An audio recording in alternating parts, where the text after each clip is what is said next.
sure Robin van Persie will want to get that goal, but it's important that they don't concede another, because if they're 2-0 down going to San Siro, the minimum amount of goals that Inter concede, how good they are defensively, it'll be a very, very long evening. But if they can get that equaliser, 1-1, they were 1-0 up going to Milan. They come away with a 1-1 draw, so I think it's so important that the worst it is for Feyenoord is 1-0. I think if they lose 2-0, it's going to be a very difficult task. If they can get that equaliser and go there with a draw, of course they would have won the game this evening, but I'm not sure they are. I'm not sure Inter will concede 2. If they can get an equaliser, I think that'll be a good result going to San Siro. Seeing as Inter Milan only conceded that 1 goal in the entire 8 group stage matches. Griso. Evening for him so far doesn't mean he can't still come alive. Of course, the Brazilian. 0-1. I think 14 for Feyenoord. Inter's on yellow. In their third choice kit tonight of the yellow and black. Good morning. Good morning.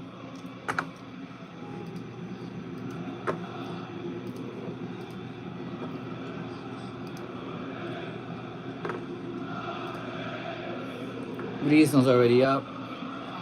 6 games coming into this match tonight, including that slightly disappointing goalless draw at home to NEC on Saturday. Unbeaten at home here in 5 matches.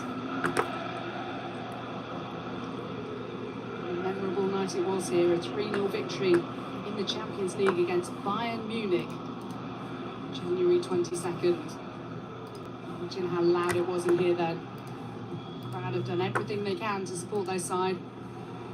Moda, instrumental in midfield in the first half. Was he brought down by Islani? No, says the referee. The referee come outside, that's a good decision. My first thought was, well, went to ground too easy. Referee in a good position. I think he's refereed this game really well this evening. We'll see on this angle. That was a good decision. Took the extra step, then went down. Norwegians are in charge tonight. Norwegians. Sven Eskas, the man in the middle.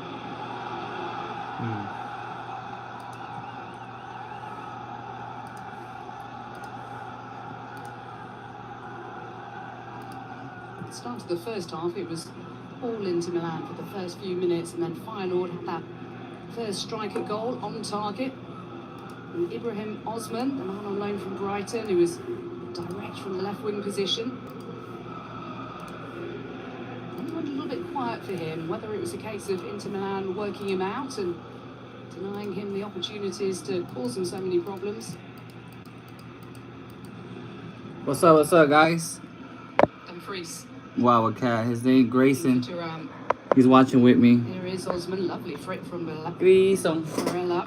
He's played well, Barella. My co-host. He's just getting on the ball, always makes himself available. Thanks for the subs, thanks for the likes. Watching Champions. I want to see PSG, Liverpool, and Barca. Çalhanoğlu and Mkhitaryan on the bench. At 3 screens. Well, I have 4, but the other one's not connected yet. Çalhanoğlu. So we'll watch both of them. The weekend So let me know which one you guys want to hear. He did freshening up a little bit. Lautaro Martinez. Besides, I can't show it to you. Argentinian. Eating breakfast right now. Another bite of the cherry. Lautaro Martinez. Goal. And what a strike! And the Argentine becomes Inter Milan's all-time leading goal scorer. Hey, he's always here with me sometimes. Competition. Everybody likes Cat. And more importantly, Oh, you want me to pet puts him? Inter Milan in an extremely strong position He's sleeping. as they aim to reach the quarterfinals. A hammer blow for Robin van Persie. That second goal is not what I know, we he's all wanted. 2-0 beat up down. because Gotta go to San he's been Siro. fighting with the other cat. Martinez starts Her it off sister. ball out wide. Sister's on That's the too other easy. side. Then that's a decent block, but now that little layoff, that first touch, just look how he takes it on his back foot. That's good skill there, coming inside Bastoni, but then that first touch allows him to smash it with power into that near post. But just watch this first touch, little layoff there, takes on his back foot, that sets him to hit it first time and then power beats the goalkeeper. Inzaghi's delighted, 2-0. I should have a little mic for him, huh? 17th of the season for Lautaro Martinez. And one of the most significant. Zielinski had been afforded far too much space in the penalty area by David Hansko. Was given a second bite of the cherry, and it fell to the Argentine. But little things, Jackie, the way Zielinski passed the ball to Martinez's right foot, that allowed him to take it on his back foot. How did I take out set these himself, articles? then smash it in. Good play from Inter. Now it's going to be a difficult period for Feyenoord. Do they try and get that goal, leave themselves more exposed and concede the third, when you would say the tie would be then virtually impossible for them to go to the San Siro and score 4 to go through.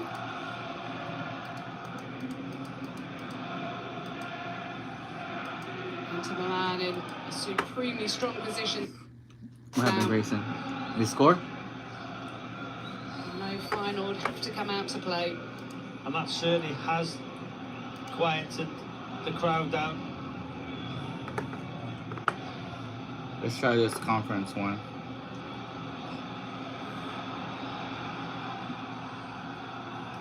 They don't have the one I like. Feyenoord trying to find Osman. Try the other one. Defended by Pavard. Here he You is leaving, again. Grayson? Oh, he's getting comfy. Reece Got scared him. just caught by Hugo Bueno. That's Yeah, been that's an not- interesting battle all evening. Grayson, the people want to see you. They don't want to see me. I'll move him here. He's the goal. What's up, King? It's just watched his Show pass now. Oh, There, to his right foot. oh. Look how he opened his body up, takes it on his back foot, Golazo. smashes it. The first touch allows him to hit it. Oh, Van Persie. Wouldn't want to that start to the second half. Credit to Alessandro Bastoni, makeshift left wing back, usually in central defence, but needs must in the absence of Federico Di Marco. Such a key figure for them in that position. Had a hand in that goal, setting up Zielinski initially. You can see the reaction from David Hansko, the Slovakian centre half, absolutely fuming with himself.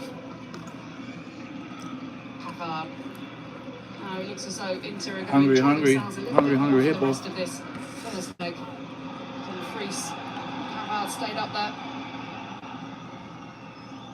Nice drop for Zielinski.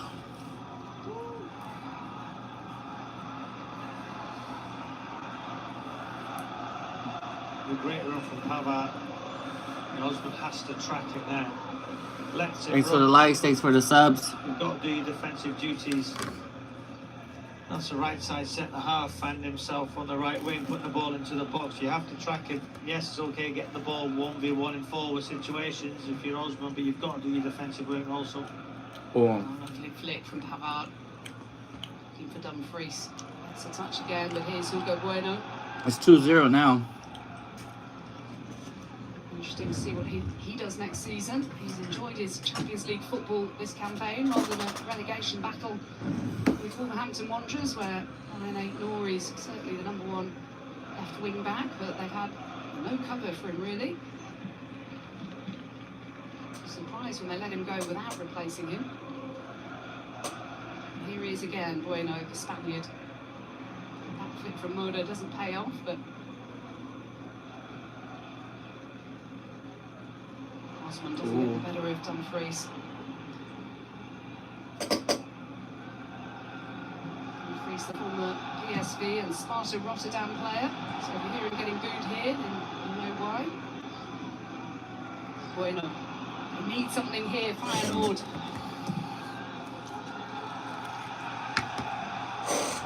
Well, they know what Bueno can deliver after his wonderful ball in for Carranza against AC Milan.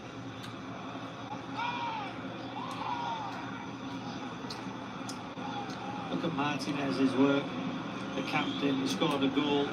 His work ethic is there, trying to tackle in the right back position. brilliant work ethic. And if you're the captain and you can lead like that, people have to follow. He's been linked with Arsenal. Every top striker in Europe has been. Now Osman in a bit of space. Oh, corner. Off the top of the bar. What an opportunity for Feyenoord to get back into the game. Big chance. It's a good pass, and he sticks his right foot at it. The pace is on the cross. He's just got to open his body and guide it into that far corner. Too much on it, hits the top of the crossbar. There's a chance. Carranza was lying in wait, hoping it would fall to him. Roda wasn't going to take that chance. Could have gone anywhere.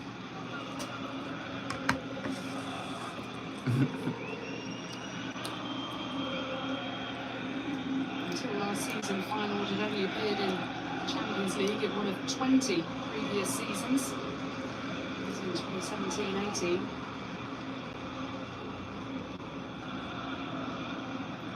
And the team across the Helio screens now for that Bayern Leverkusen match, which follows us here on TNT Sports 2. Is your evening sorted? Yes, that's two great games. PSG, Liverpool. It's 2-0 now. Face Aston Villa with that great win for Villa last night. We could have a Liverpool Villa quarter final, which would be fantastic.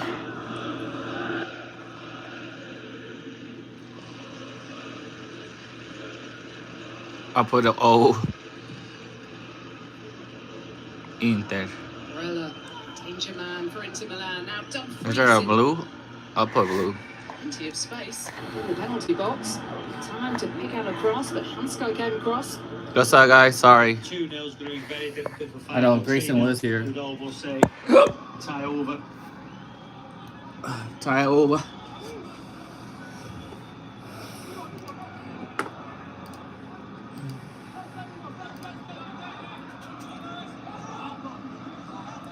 Oh, they do have it here. Sin Lucas.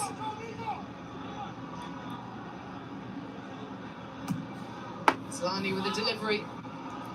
Just came off the head of Not yet, though. Lautaro Martinez. Both forwards scoring tonight. Welcome goals for them and their team, of What is course, but it's 13? 1 o'clock? the Okay. First goal in 9 games for Marcus Thuram. And before tonight, Lautaro Martinez has scored in 1 of 6 since scoring 9 in 9 between December and January. Useful time of season to I'll put the boots back on. Liverpool right.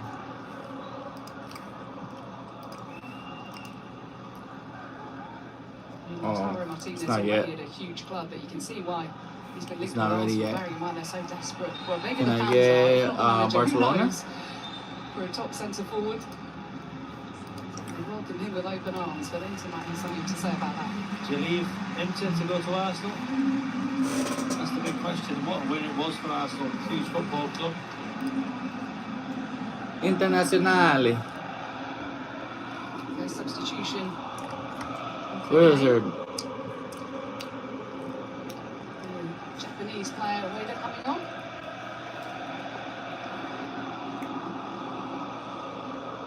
Oh, let's leave it here. Oh, where I put the hot sauce. I want to say something different. Got that. The hot sissa. Uh-oh. Uh-oh. Straight into the action, Ueda. Oh, slow. There's alert to the danger. Jan Sommer is on the bench, by the way, tonight for Inter Milan, their first choice goalkeeper. 3 games with a thumb injury, which required an operation, and when he does come back, he'll have to wear a brace on it. Fractured it last month.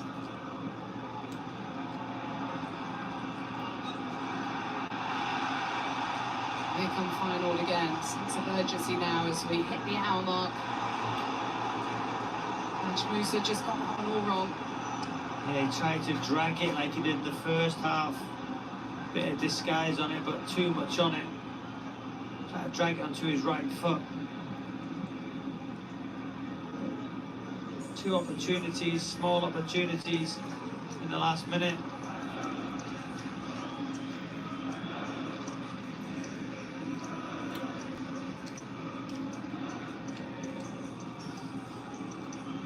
Thuram scored the first goal. Expertly so, but just showed too much of it to Mitchell. Says the referee is Antara Martinez diving into. This referee's good. Really like him. Oh, they're checking for a penalty here, VAR. Uh-oh. Mitchell shaking his head as you perhaps expect him to do.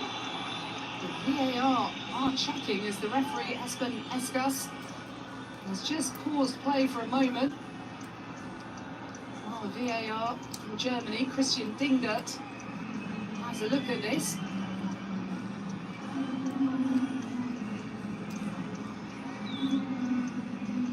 Goes Thuram and Mitchell coming in from the side.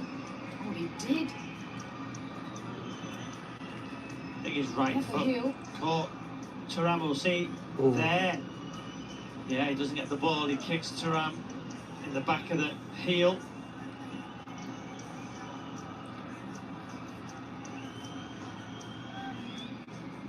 And Thuram's coming off anyway. Taremi coming on. Iranian. Still we wait, but you think this is going to be I awarded? think he'll be sent to the screen. He'll go to the screen, and if he does, It'll be a penalty.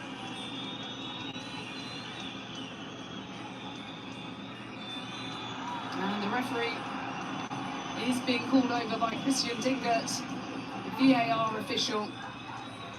He's suggesting a clear and obvious error in not awarding the penalty initially for the foul by Jalen Mitchell, the Costa Rican, on Thuram, who's It's a about to foul. plant his foot and who's kicked in the back of the heel.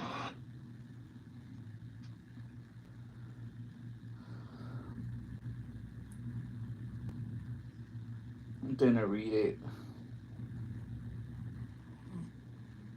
Leg across to protect the ball, and he's kicked. Decision, penalty. Oh, to Thuram. penalty. So guys, what's up? What we got here? What's up? What's good? And you get the sense this is I don't know really what that slipping means. away from Feyenoord now after such Oh. a promising start. I know don't he's who the penalty taker is, but he's it's sleeping, like, that's yeah, why. we're saying 7. Is that Another? Zielinski to take the penalty? Yes. Oh, oh, dang, it's gonna be 3.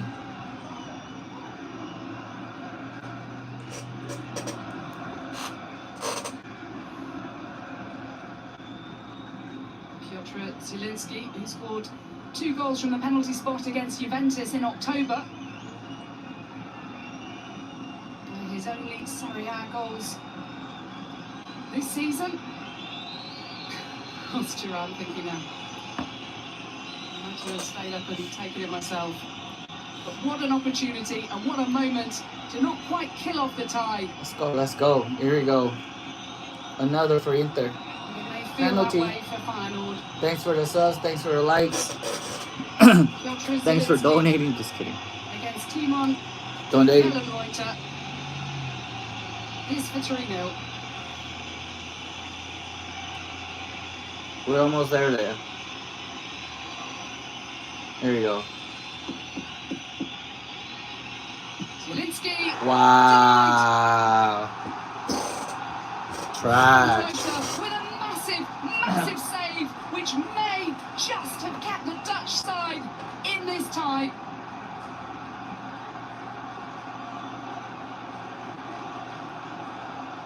Yeah, it's a good save. You can see his foot was behind the line also, so it's a great save down to his right hand side. Not the cleanest struck penalty. Zagi saying number 7 take it. Zielinski did. It's a good save. I think if that would have gone in, it would have been game over.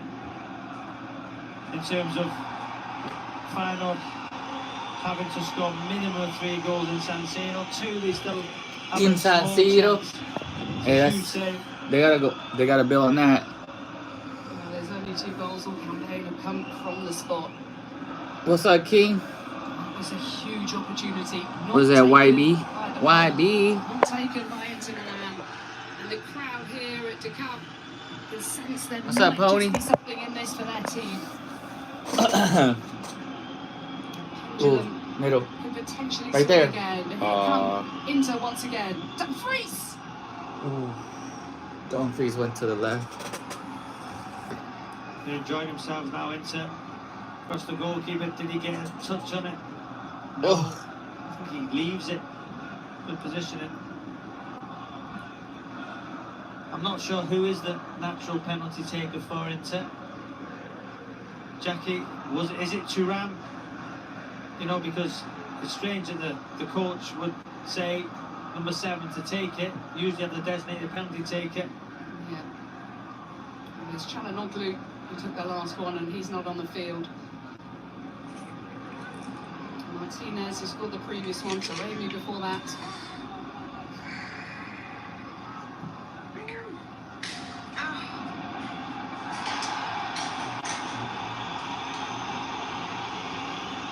Well, they're still in command of this tie, but it's just made it a little bit more interesting.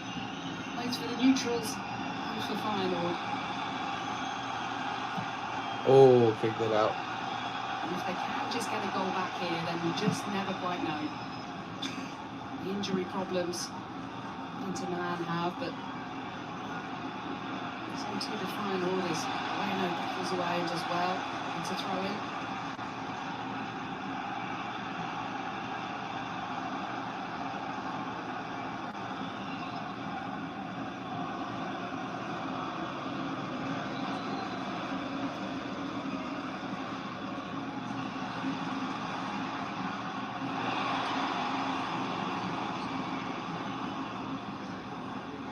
Zelensky.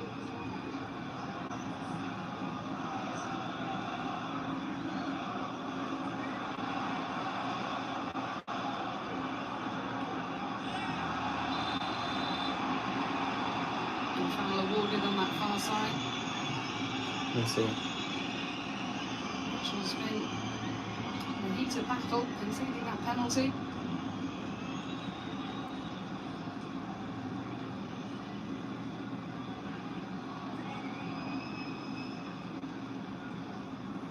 Oh. So late, it was almost in the second leg.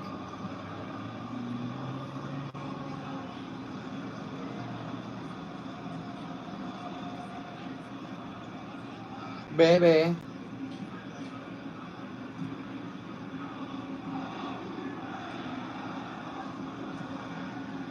They've not really got Osman or Pashao in the game of their Dang, I got a lot of tasks. As Musa also Got not really eight. creating opportunities or overloads in the final third 1v1 situations. They've defended really well into.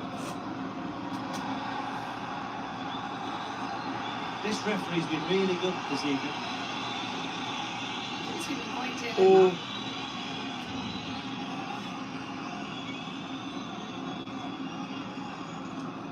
Do you know this Almost. ref? No, Do you know his name?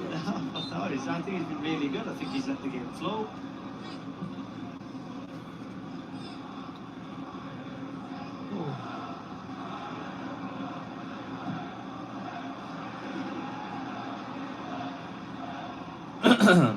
Nice to hear an ex-player being positive about referees. You weren't that positive when you were playing, though. No, were as you? a manager now, we have to be positive to referees. Alright, looking ball in. Look by Palin, and away by Smart. To the substitute. Bueno. Oh, is he brought down right on the edge of the box? Appeals waved away by the referee Escas.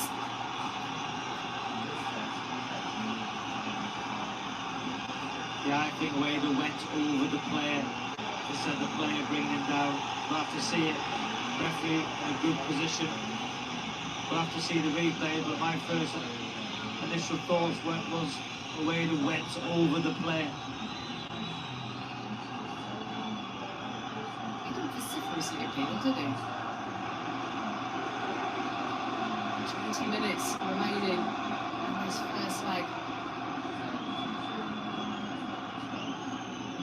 League last 16 times. Leg to follow at the San Siro next Tuesday night.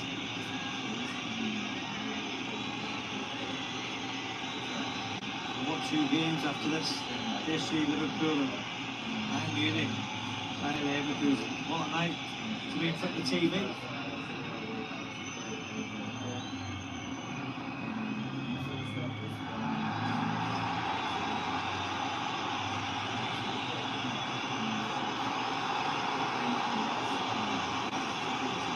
Showing the first card of the night. Let's go fuming. Well, this is the opportunity and the potential foul. Well, it was a very delayed reaction. He waited a good couple of yards, appealing for this challenge here. Referee spot on. Absolutely spot on.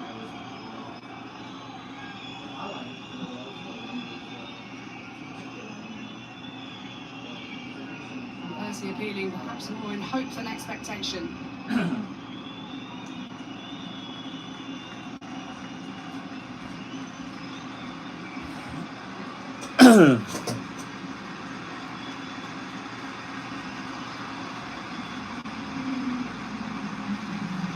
What time is it? In an hour? The cry being warded off and warded off. Holding the supporters back after his time here. Joining the club as a 10-year-old, the first 5 seasons as a professional in the colours of Feyenoord.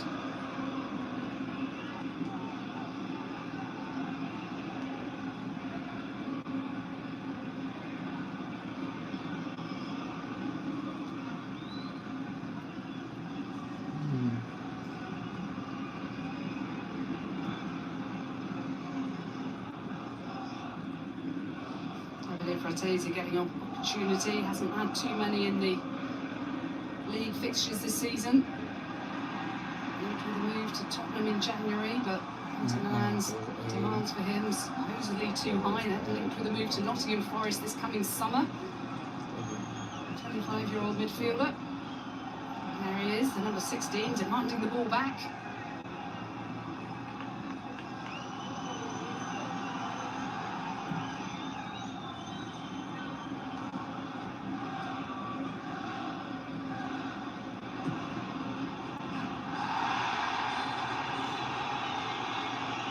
Challenge by Bastoni. It's a yellow card. He's not one of the 4 players on a yellow who had missed the second leg. It's a good tackle first and foremost, but then there, you know, it's caught him on the knee, but there's no real force, and I think the yellow card is the correct decision. Tasker. Pretty straightforward decision by the referee, you would think.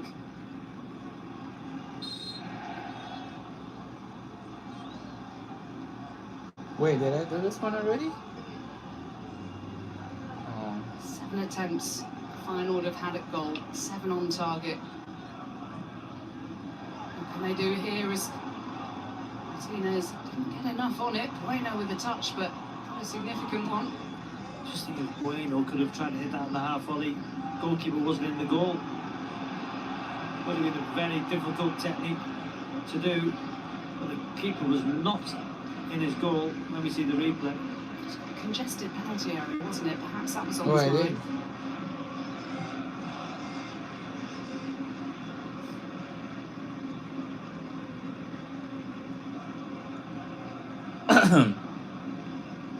That was weird. So far, so good for Inter Milan.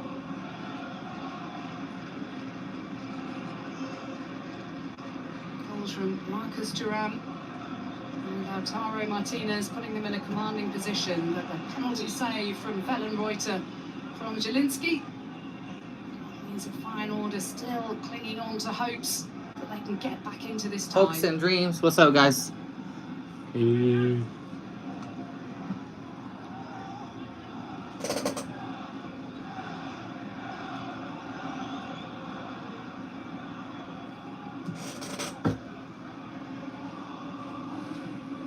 Inter play the 5-3-2 system better than most, don't they? It's well drilled into them. Each player knows exactly what they're doing. Looking for Tazy, he comes on, he plays that Barella role really well. You know, so well drilled. They do it so well. That's what Simone Inzaghi's well known for, and his man management skills. Lautaro Martinez draws it in towards Fratesi, and that's not a good clearance. It's a fortunate one from Bayern. Allowing Osman to bring the ball away, but he needs some support. And Fries getting caught by Osman, who's in a little bit of bother here because he's now going to miss the second leg. This booking is confirmed. Ibrahim Osman, so frustrated with himself. His mistimed tackle means he will not play at the San Siro.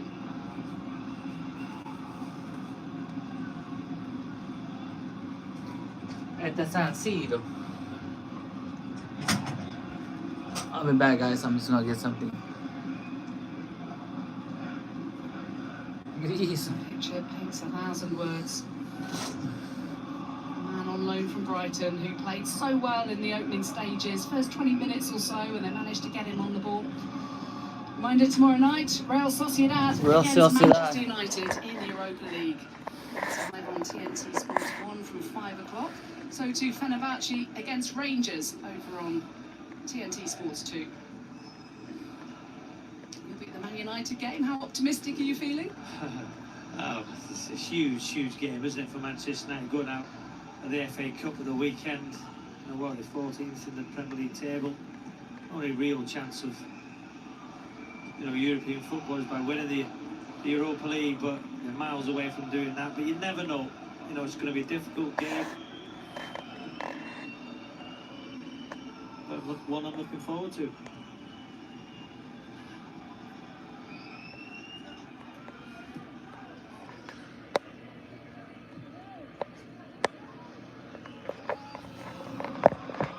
There you go. Baby. I get some chips and sodas. Fratesi for Inter Milan, the substitute, the fresh legs, looking to make something happen.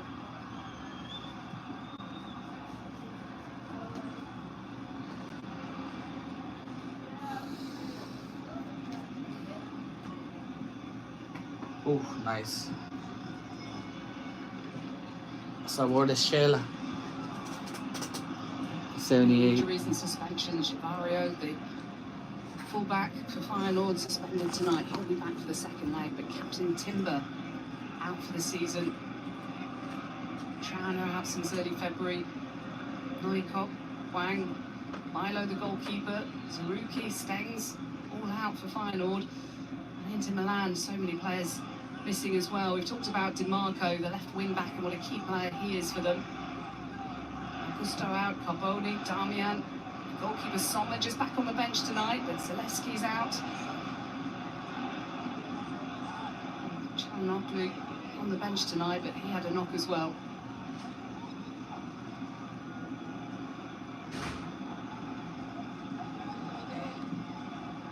Hansco's ball into Osman. Devastated that he'll be missing the second leg, but trying to make a difference now. And a good ball in from Bueno. Over the top of Ueda. Let's go back to Bayern. Looking to build again. Catch Musa. Still the Algerian. And the defending by the substitute Bisek puts it out for a corner to Feyenoord. He loves that one, doesn't he, Haj Musa? And he goes to cross on his left foot, rolls it with his studs to go back onto his right, and a little burst of pace.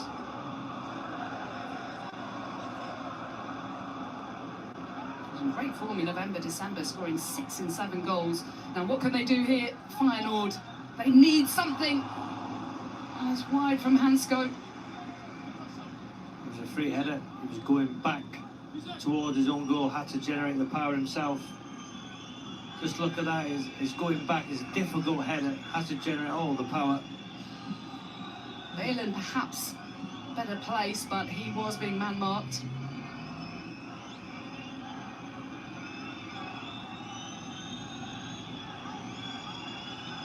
about Haj Musa and the ability he has, 23 years of age, and that purple patch I mentioned in November and December.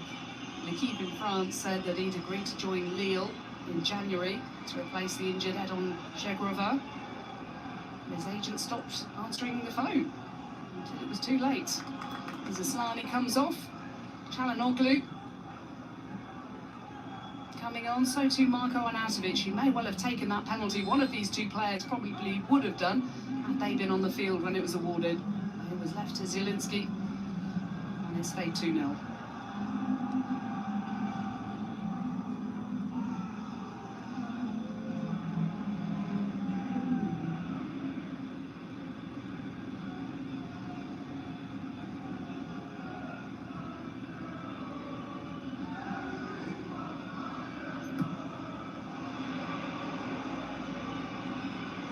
That second goal really quieted the crowd down. The intensity came out of Feyenoord's press.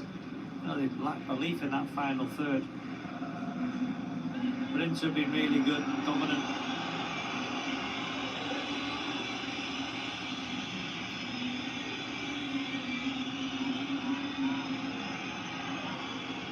Well, the whistle said all. Inter Milan will be absolutely delighted if they can mostly pass the ball around to each other in the closing stages here and just gradually suck the hope out of the Dutch team.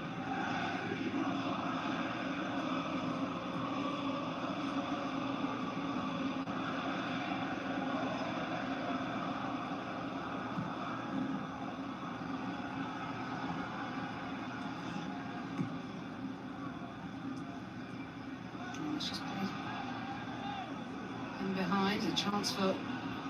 Well, this man has been something of a disappointment, I think it's fair to say, whether it's up to his teammates to have found him in promising positions, but we thought we'd be talking about him a lot more than we have been tonight.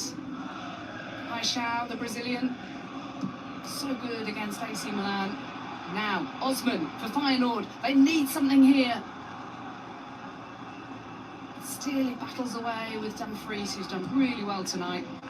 And going back to Paixão, that 5 minutes in that first half, didn't he? Where he got the real threat, he played everything through him, but since those 5 minutes, not really been in the game. Yes, his teammates haven't gotten the ball, but you've got to say Inter have defended exceptionally well. 8 goals and 13 assists from him this season as Bueno finds Osman. Moura. Oh, look how many yellow-shirted Inter Milan players are back here defending.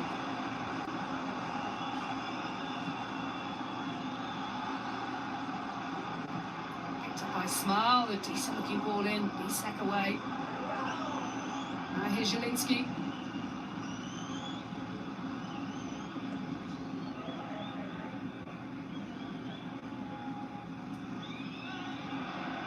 Run by Bastoni. He did so well for that second goal for Lautaro Martinez. Doing the free kick and buying a few more seconds. Does ever so well there as well. Just draws two defenders, little touch.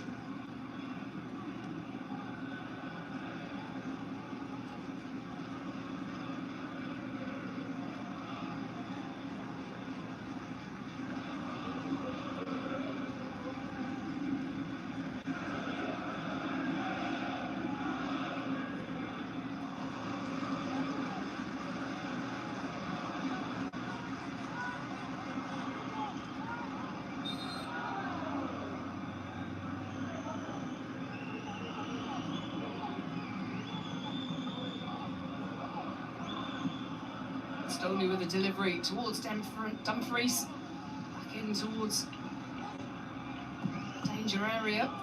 It's away by Bayern. And now Osman. Well, Osman has to be careful. He's already been booked tonight. He's already going to miss the second leg. So a late challenge on Bisek.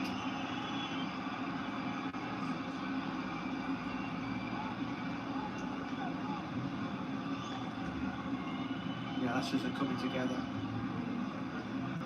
Osman on that yellow card.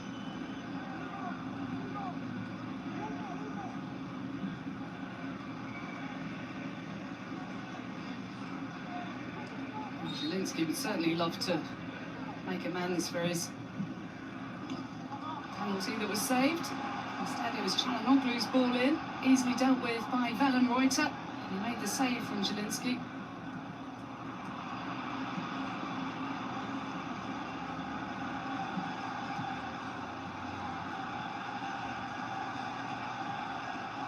They're just a yard off now, 2 yards off that press.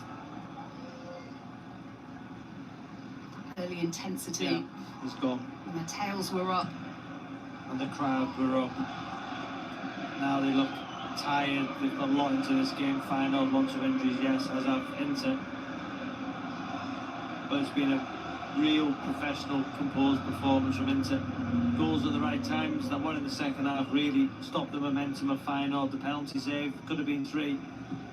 There's a small chance Feyenoord could go through in that second leg, but it's going to be very difficult considering Inter defensively are fantastic. Zielinski. And the corner one, professional job, as you say. Çalhanoğlu winning the corner. Time ticking away, and the hopes are ebbing away for Robin van Persie's team on his European debut in the Champions League as a manager. Vast experience and talent at Simone Inzaghi's disposal so far, getting the job done. Çalhanoğlu, Dumfries as well. Bayern puts it out for another corner.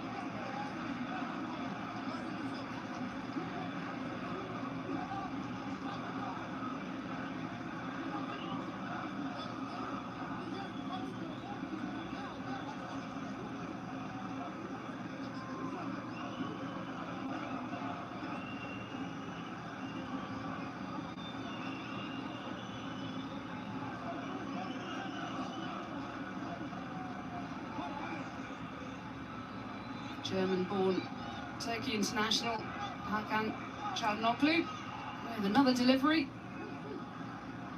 Away by Mitchell. And the clash of heads was always going to be seeing the referee's whistle blow straight away. Dumfries hurt, Mitchell hurt.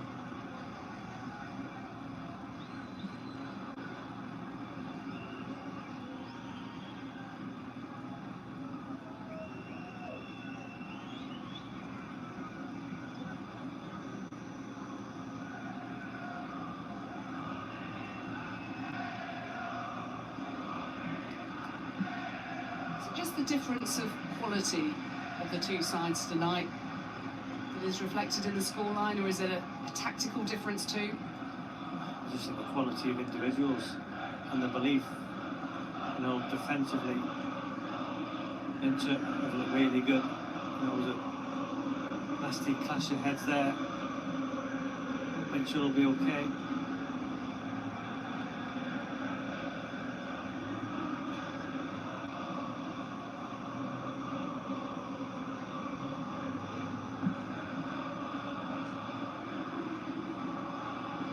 They came here in hope, with some expectation as well. And Robin van Persie knew he was always going to be up against it, and it's asking a great deal of his side to go to the San Siro and turn this around.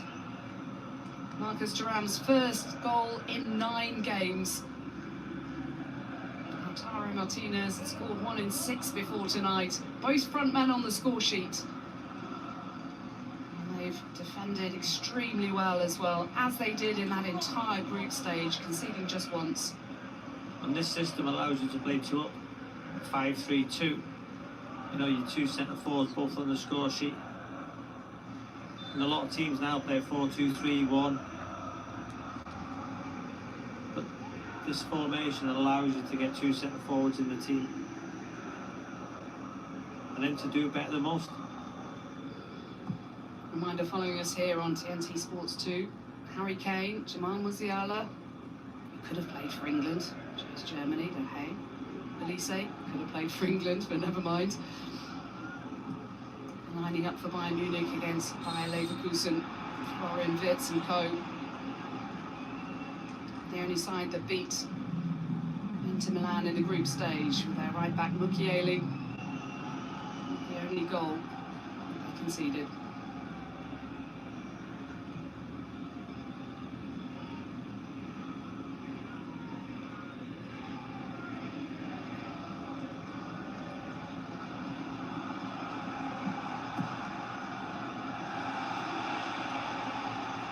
And forced into the error. Just momentarily. Fine order, just wondering. I think they need a goal in these last 5 minutes if they've got any chance of going through. Mitchell, the throw in is a poor one, but he got some fortune. Stoney miscuing. And it's a corner for Feyenoord. And the fans are waking from their slumber.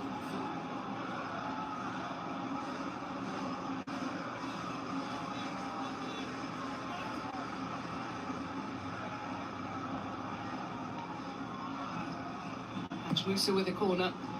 Hans goes to the far post. Well, he couldn't keep it in. He's claiming it came off Bisak and he's fuming. He's not been awarded another corner.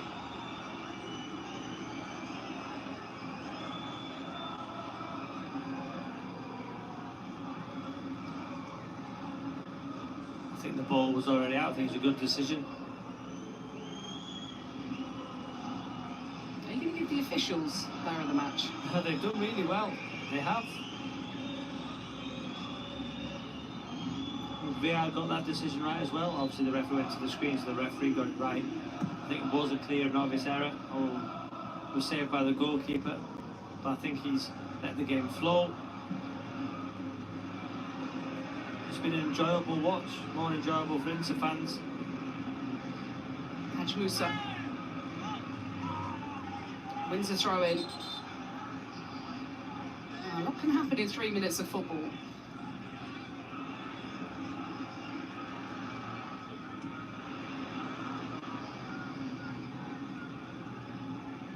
Easy.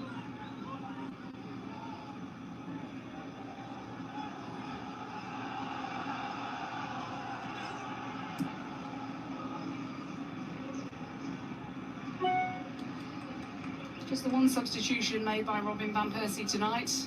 Away to the forward, replacing Carranza. Didn't quite have the strength and depth that Inter Milan had, despite both having plenty of injuries. Substitutions made by the visitors. Feyenoord actually had their weekend league match against Groningen postponed by the Eredivisie because of their injury pile-up, with a second leg to come. And the challenge by Mitchell was a late one. And Mitchell has been booked. Is there a problem here for Jalen Mitchell? Caught Bastoni late.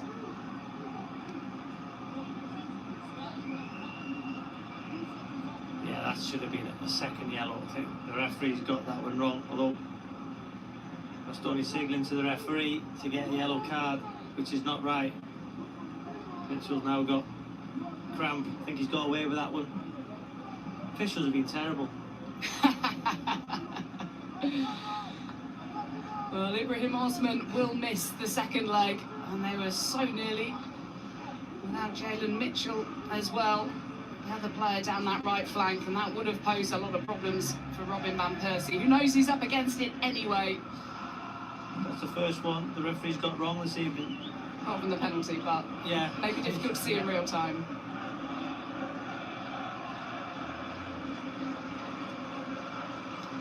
He looked as though he's expecting to receive a second yellow, didn't he? It was a similar kind of look on his face that Osman had when he received his yellow that meant he'd missed the second leg.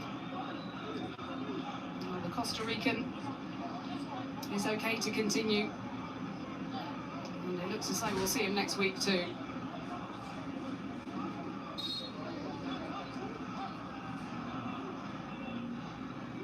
Coming in to really finish off Feyenoord here. It's virtually the last play of the game. Bisak back into the danger area. Velen Reuter was there. He's had a good game tonight. He wasn't at fault for either of the goals. Expert finishes.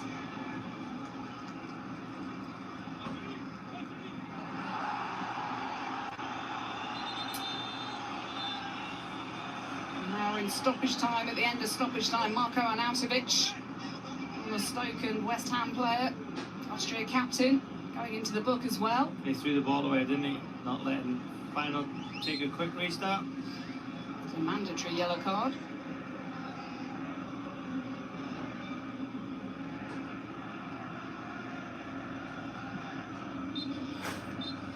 that's it. It is all over. Inter Milan have done the job they came to do. The three-time European champions have got the first leg result they wanted, and yet another clean sheet for Simone Inzaghi's men. Inzaghi. It's a positive start from Feyenoord. But the goal in the first half from Marcus Thuram, a fabulous finish from Nicolo Barella's wonderful ball in. And in the second half, his strike partner Lautaro Martinez with another fine finish. And it is Inter Milan who have a 2-goal advantage ahead of the San Siro return next Tuesday night. They have another game Internazionale. first against Monza. Sì. Feyenoord have had theirs postponed. And they are really up against it after this. It's finished Feyenoord 0, Inter Milan 2. Thank you very much to Jackie and to Robbie. A good win for Simone Inzaghi's side. A tough night for Robin van Persie on his first night as a Champions League manager. The Nerazzurri didn't have to be at their best tonight, but they are well in control of this tie following that 2-0 victory. Jolien Lescott and Owen Hargreaves watching with me in the studio. Jolien, how do you sum up the way Inter played tonight? Why not use them? I think they did enough. I think they do enough. I don't think we'll see the best of Inter until we see, with great respect to Feyenoord, a stronger opposition. And that being said, I think that's as secure as Arsenal's result. They don't have to score 7. 2-0 is as strong as a position as you're going to get from a Inter team. They're so controlled and dominant defensively. I just don't see a way back for Feyenoord at the moment. Oh, oops. I messed up. I guess I just put the Barca. Barcelona.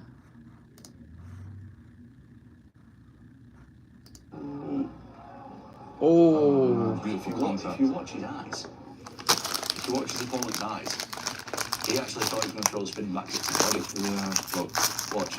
He's not focused on the kick going up top. He thinks it's coming to his body. That's not looking at it coming here, and it spins up to the head. And that's that little bend before as well, and just extends it. That's really good. Very interesting. Very interesting match. I can't wait for this one. There we have it, boys. Oh, thank you, thank you. 3-1-3. It's all set to be an absolute my hunger don't like it. the main event that we've all brought down here. We're all excited about I don't know if you can even tell. Alex Bernard taking on Magomed Ankalaev for the light heavyweight strap, and of course the co-main event. Hey, Reese, look what I got. That makes it sound Raul. harsh, doesn't it? Because it is just equally as exciting as the first time around, where we've got Right, imagine, you can check this out. I got these Japanese this weekend. Prelims will get going from 1 with the style main peanuts card from 3 o'clock. So, thank you very much, my man. Pleasure having you on the show.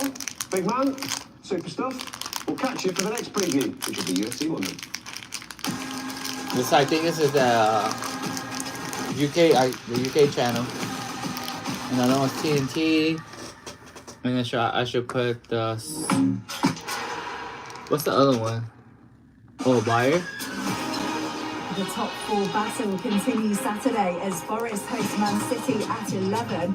And then attention turns to the bottom, with Wolves desperate for 3 points against a resurgent Everton.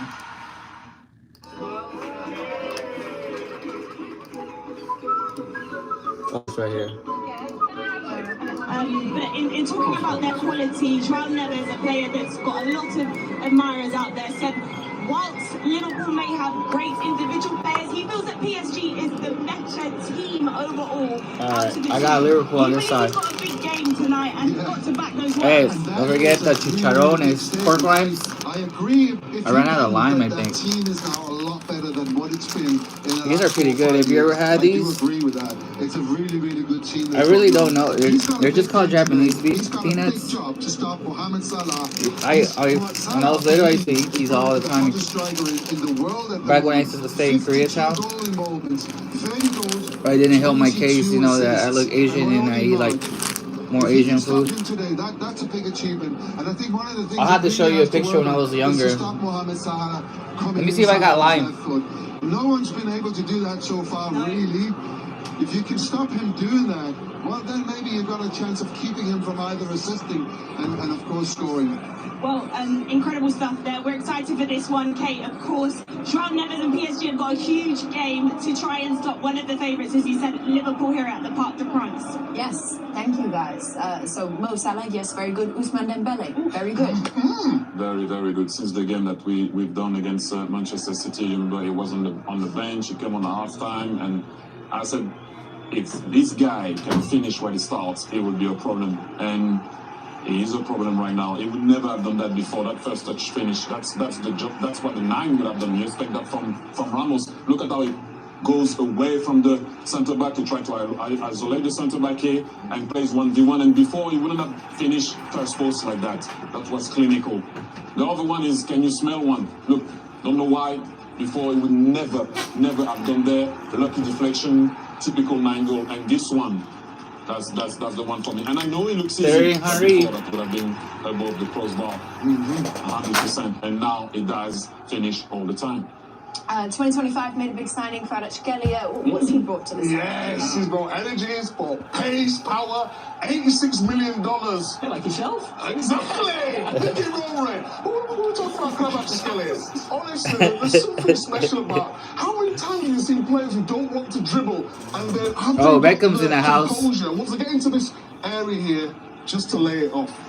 Can he assist? Of course he can. Can he score? Look at the way he adjusts his body here on his left foot. Brilliant. But instead the best goal till last. Look at this. All right, cool. Look at him. As he goes in between the lines there, a little chop there, like Thierry, and a finish. But I brought this, and this is when he was at Napoli. And he could be on this left-hand side and up against Trent Alexander-Arnold. And look how easy I got all of them ready. Looked at the clips. We're ready to go, guys. We know what Trent can do going forward. But defensive, questionable. And that man is going to be on flame tonight, I think. Jamie? We'll see. Maguire Yeah, I guess was just to good. jump in, because Peter obviously mentioned Mo Salah, didn't he? If you think about this being the right side for Liverpool, the left side for PSG. Yeah, they're so actually. I think when you look at the Actually, you're gonna have to go back they had to him the at like at a Mexican spot. That's why I never went. I never seen him at the Asian spot, honestly. Like I said before, this is your medicine when you are attacking, but sometimes that can be also your problem. I know. I couldn't. I thought today was Madrid. When you're on the ball or not. I messed up my days, but then I had to work. He can deliver a good cross. It didn't work out today too. Let me show you a second time. That's exactly the same thing. Get it out, bro. Can they interchange as a right back and a right winger? Yes, nice. they can. Same thing here. Look at Let me see if I can put it on surround sound. It's on already. We all know now he does everything. Crosses, he will score. But this is where it becomes ambiguous at times. There you go. As you will know, Trent Alexander-Arnold always goes inside. And now, as you would, as a striker, if you move away from the centre back, you will find yourself in a situation where you're going to be alone because Trent Alexander-Arnold cannot be there helping Mo Salah when they are on the ball, run it, and he cannot be on the other side here to be able to defend. There you go. Obviously. Now you're going to see Chris Wood could have. Got it. Then you're going to go in transition. This is the one for me where you're going to, if you pause it here. Yes, you hear it? Salah, this is Curtis Jones and Soboslai. Have a look. Normally, your winger should be coming back to help Trent Alexander-Arnold that was already inside to maybe go and attack. If you run it, Arsenal is going to go on the break. Lewis Kelly is going to go. Who is coming back? Mo Salah is not coming back. And obviously Martinelli loses the ball. Mo Salah don't come back. Who came back? Soboslai, Curtis Jones. And next thing you know, Lewis Kelly won on the counter. This is why I said to you, sometimes it can be their strong point, like it can be their weakness. But if you don't punish them on the other side, they will punish you because Mo Salah didn't come back. The next thing you know, you are same thing here against Villa. Have a look. And we all know, guys, we all play. You play in that position as a right back if you're trying Alexander-Arnold, right? If they lose the ball at a particular moment, the winger, if you wrote it, would have been alone.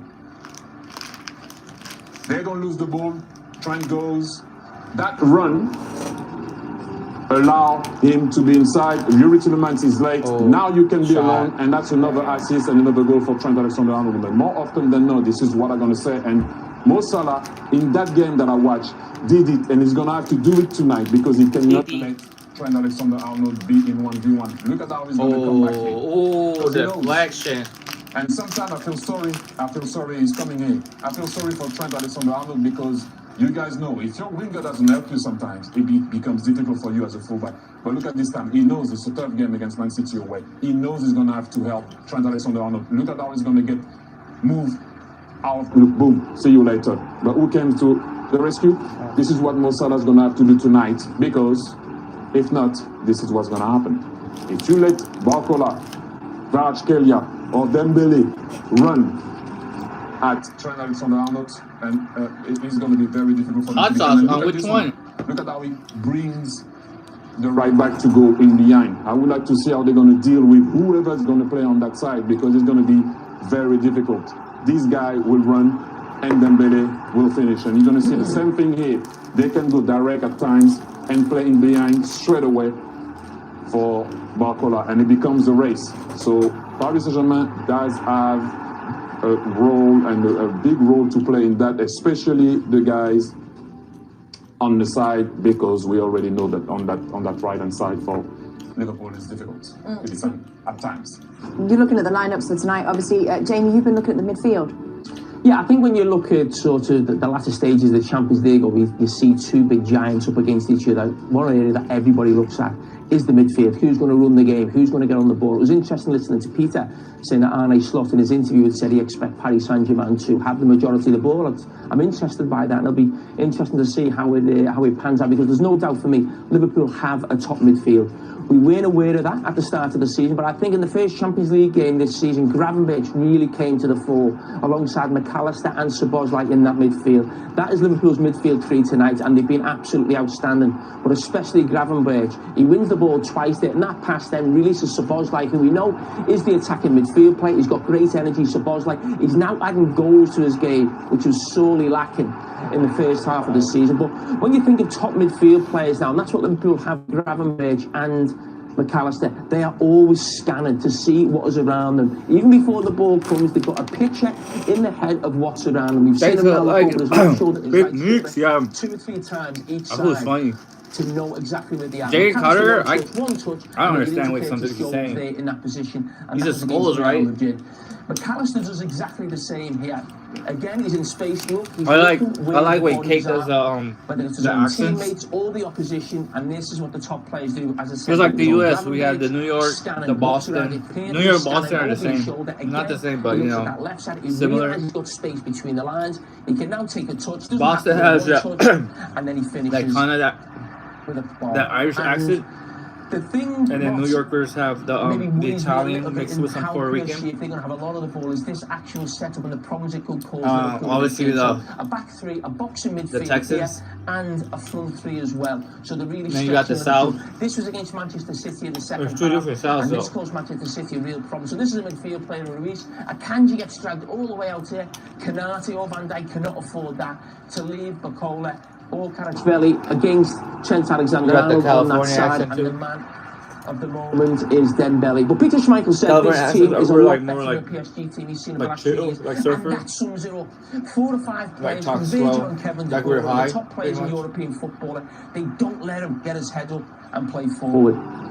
This time now the ball comes across, Akanji makes a poor clearance, and look at the difference. It comes to Kovacic here in this position, look at the pressing around him. It's funny that all 3 of them are from different cities. And then they get another goal in the game and take the game away from Manchester City.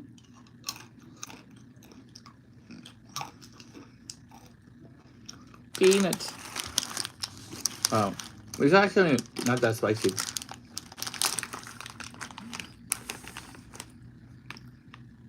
Well, it freezes.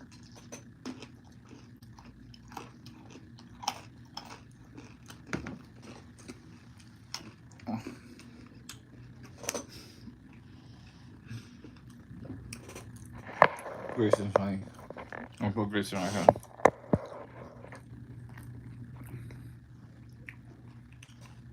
Grayson.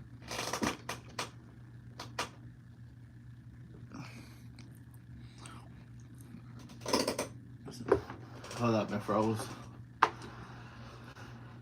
It's freezy. Freezy, lemon squeezy. He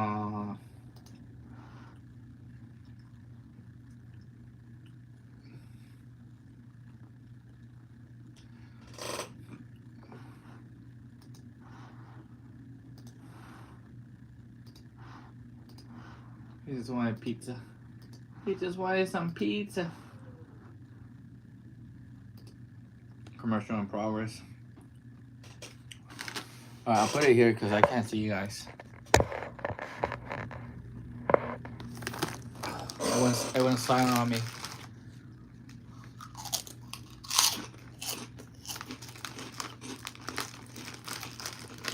Which one you guys want to see?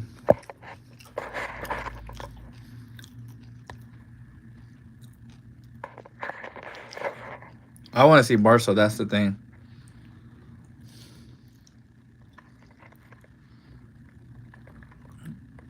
Benfica.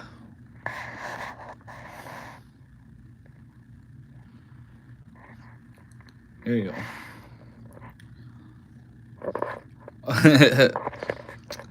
Yeah, I don't. It doesn't taste well with that.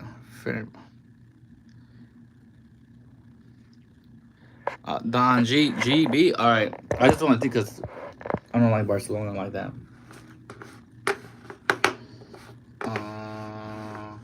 Which one's who's throwing fire right now? Is this PSG? For PSG and Liverpool, we go too. I wanted. They just haven't been able to get it over the line. When the pressure's been on, they've crumbled. Do you think we're seeing a different PSG now? Possibly, but with the proof is in the pudding, we'll have to see them. But there has been a fragility in the past. Can they get over it? Let's hope not. Well, we'll see about that. Do you know what? We did say that Rio's never played at the Parc des Princes before. I can confirm that he is not playing on the pitch today. He doesn't have his boots on, but he is down in the tunnel. What is the atmosphere like there, Rio? What is it Rio's like right there. And you're about to head out on a night like this? Well, it's tense, and you can see there two players from the opposing team. There's no kisses. Single mind, vision, focus, looking. It's the CBS one. But it's very different now. This is the culture now. This is the new generation. David Beckham, good evening. He's there for the big game, PSG at the Parc des Princes against Liverpool. And embracing each other. Even the little Yes, I'm sure you smell them well. This is where it's and you know you've done all your prep. But no, listen, it's a great game. Couldn't want to be there. You're ready to rock and roll. Here you go. To rock and roll. This is it. The seats that have Munich. All stars here in the knockout sport. Liverpool. It is PSG against Liverpool. And I'm going to hand over to our very excited commentary team. Alan McCoy and Darren Fletcher. Good evening, guys. Terry, what do you think? I'm just waiting to see the game and how it's going to Look at the Barca one now. Both came in with great hope. Both have lived up to the billing. This game should too. Benfica have only picked up 3 wins in 23 games against Spanish teams, but one of those was against We're about to see Barcelona. the ultimate test of PSG's resurgence there at home. First leg showdown. Never as good as their home form. Liverpool might have they are set for these things. We'll get you out to the stadiums. You can watch any of the games live on Paramount Plus. That includes PSG against Liverpool with Clive Tilsley and Rob Green on the court, if you prefer. Bayern looks good too. Action, whip around style as always. Alright, I almost got them messing up. On the Golasso show for that, we are going to send you over to Nigel. There's too much going on. And Nico. I gotta back up. Enjoy the first 45, everybody. We'll see you again at halftime. Thanks, Kate. Welcome to the Golasso Show. The first legs are coming to an end, and it's bound to be full of madness with 3 high-profile matchups today. Speaking of madness, we're joined by the man with the impressive football knowledge without the football pronunciation. He oozes his bold personality and will never turn down a cheeky cigar. Nigel Rio Coker in the house. Nigel, you ready to go? Yes, I'm ready to go as always, Victor. All right, I love that. Let's begin in the city of romance. We're loving this matchup between Paris Saint-Germain and Liverpool. La Champions League, je t'aime. The French outfit who are faced with their first monumental test in the tournament they're so desperate to win. And a team built for big tests responds with a love-me-do to this matchup in France. Winners of the league phase Liverpool get their knockout adventure started today. Two Bundesliga sides clash in the Bavarian capital. It's the Deutsche Behemoth in Bayern Munich and the bustling Bayer Leverkusen. Can the Werkself muster up an upset? Would be quite the story to go through in the Champions League, up against the force that is Bayern after lifting the Meisterschale in undefeated fashion. Sure is fiery, and for this whole German affair, we say alles gut. And finally, on the Iberian Peninsula, we've got a front row seat for Benfica against Barcelona. The first time these two teams met not so long ago was in the league phase, and it was box office. The 5-4 finish in favor of the Catalans deserved an Oscar, and if you didn't catch that flick, you should be in for another blockbuster night in Lisbon. Lights, camera, action. And that's what's on the menu tonight. But I can play for everywhere. Show in these first legs of the round of 16, but we did get a nice little appetizer earlier on. He ended took on his career with PSG when he was with Galaxy. Team walked away with a great lead, Nigel. Oh. Yes, Inter Milan do what they do using I gotta talk crap. their So wing backs. Dumfries there gets the ball in, cuts it back, and it's Thuram with an unorthodox finish, but he doesn't care about that. Gets the ball into the back of the net to give Inter 1-0 lead. And Martinez there, and why he plays, and he's so important for this Inter side. It's the hold-up play at the start, but makes his way into the box, and a poor clearance by Feyenoord finds its way to Martinez, who turns it into the back of the net, and Inter get a 2-0 lead at this point. Great finish from the Argentine there, and then what happened, Nigel? And then this will be a penalty decision there where Marcus Thuram would win a penalty and be subbed off. And it's not that second challenge, it's the first challenge where Marcus Thuram does everything right, gets to the ball first, the defender comes in behind, clumsy. Zielinski would have his penalty saved by Van Ruka.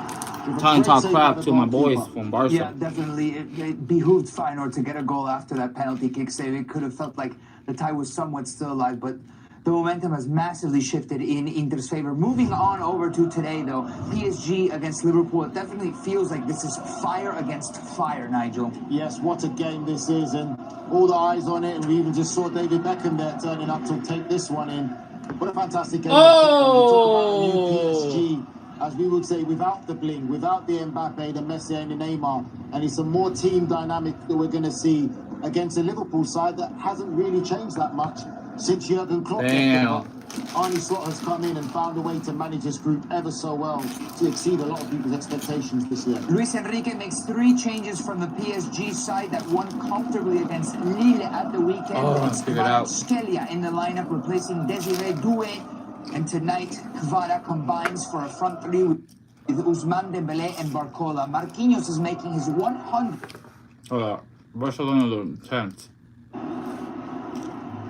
The way things have started, we might see a lot more tonight. Let me put the volume up so we're like there. I don't know how to work the subwoofer because this one didn't come with control. I'm not trying to find it either.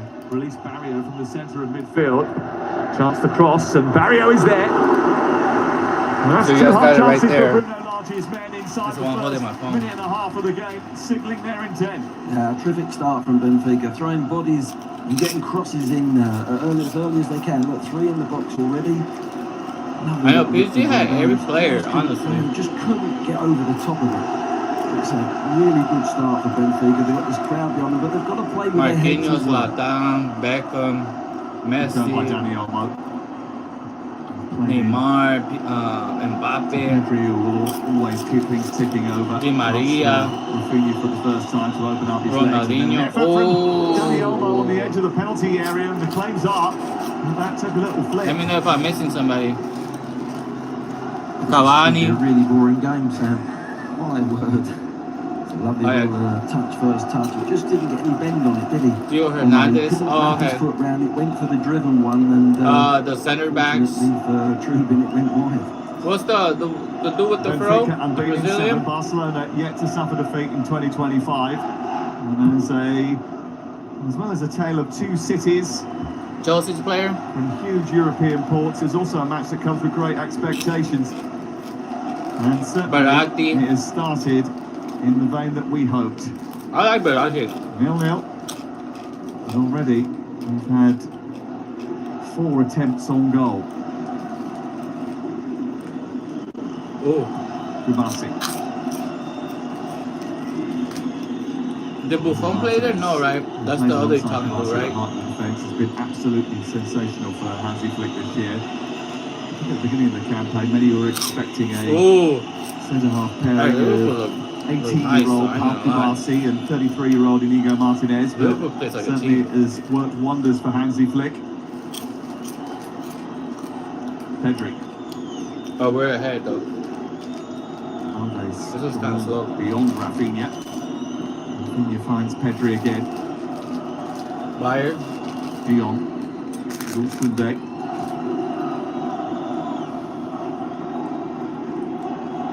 That's another 15-match unbeaten run. After Sunday's drubbing of Real Sociedad to take charge of the title racing. Spain once again 3 points clear of Real Madrid. And a point clear of Atletico. There's Bayern. Dodgers are playing right now. Oh, what? Oh, here we go. 17 years of age, Lamine out, looking to get it back again. Someone got hurt. And what is asked of the pair of them? Is the game out? Asked for them to be high, one way away from their own goal, and then expected to You see Barcelona keeping the ball, calming the game down. An injury to lots of possession, and I think that's what they're going to have to do. Have long spells because I should have brought 2 chips. Benfica at the moment looking to go for the throat. Well, they only had like spicy stuff. Barcelona expect to dominate the ball like they did in the first yeah. game, really. Benfica will often retreat into a low block when Barcelona have it, becoming narrow and compact as we've already seen. Everyone gets back behind the ball to help. For the Liverpool Bruno was famed for his defensive solidity at previous clubs during his title-winning season with Benfica. They My ping is almost messed up. Least goals in the division. When he was at Wolves, the season that he did really well there, they conceded the 4th least goals in the Premier League. Oh, another homie here. Barcelona do. Raul. They make the pitch as big as possible. It looks like it's a big pitch anyway, but they really get width and they get length in the way that they do. Benfica. That's what Benfica will try to do, pinch it and then turn it over really quickly, and Kurtu attempted that pass to his countryman. It was important. His first look was forward. You know, when you do win that ball in that middle third, so cheaply with the Liverpool game. And he had runners then. Fascinating story with Karim Ardikoglu. Amazing journey. He was rescued from the rubble of an earthquake by his dad when he was still a baby. Pedri. Right there? Looking for Olmo. Now on to Lamine Yamal. Skipping past one challenge, looking to get a shot away. Loose inside the penalty area, and Mendy will take charge, but it's back with Balde. All of them are zeros. Pedri. Doobie time. Oh, 420. Hey, we did it. Chance for Rafinha to get the ball in the box. 420. Hey, thanks, Maguire. Is it? Let me check. Oh, dang. I need another screen.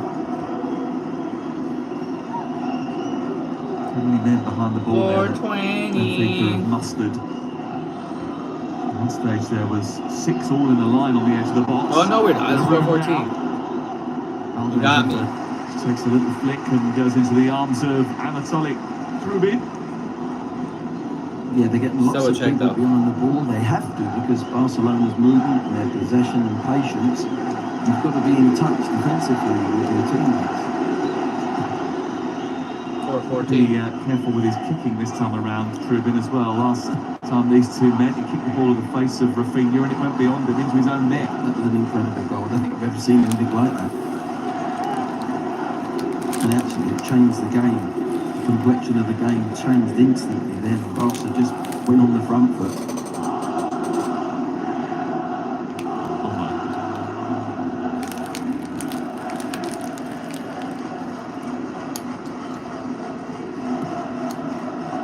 Here's Balde.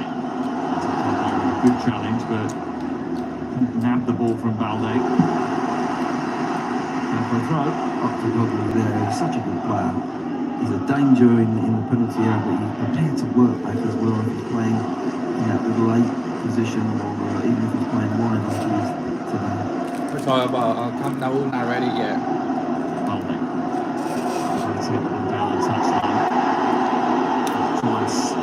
Oh, here comes PSG. Oh, was that not offside? Man, what a hole. He's hold of his shirt as well now. I think it's on the blind side, and it looks like the ball went out there, I've got to say. Hey, that black, I'm not gonna lie, that's nice on Barca. Was that black with orange?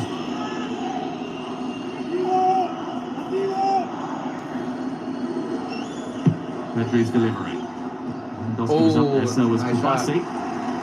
Kubasi scored his first goal against Atletico in the Copa del Rey not so long ago. No, the pace on the header. Barcelona.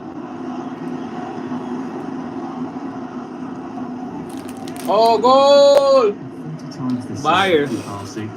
He just turned 18. Damn. He actually said he has been dreaming of winning the Champions League with Barcelona since he was a kid. Someone should probably point out that he still might win it as a kid. That's very true, Sam, yeah. They got some wonderful youngsters, haven't they? They really have. It's a conveyor of talent that just keeps coming off that. Oh, nice header. Bro, Harry Kane with that header. He came out of nowhere. Boom, beat him. You want to go look for it? He got it. Kubasi.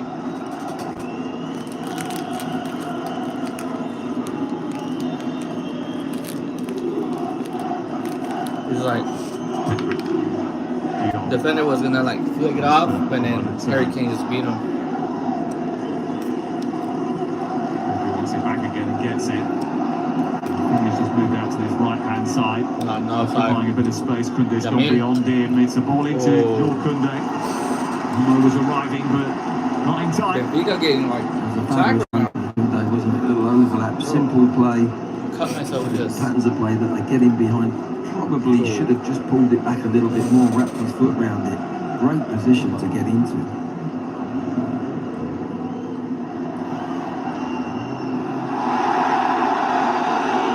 Benfica better score here on their home because going back, Camp Nou is a different beast. We've got an early goal in one of the other matches tonight in the last 16 of the Champions League over on TNT Sports 2 in the Discovery Plus app. Bayern Munich lead by a goal to nil. Harry Kane has scored after just 9 minutes of that game. He's having a bad season, I think, Harry Kane. Hey, is it illegal in the UK for some weed? He's done fantastic, hasn't he?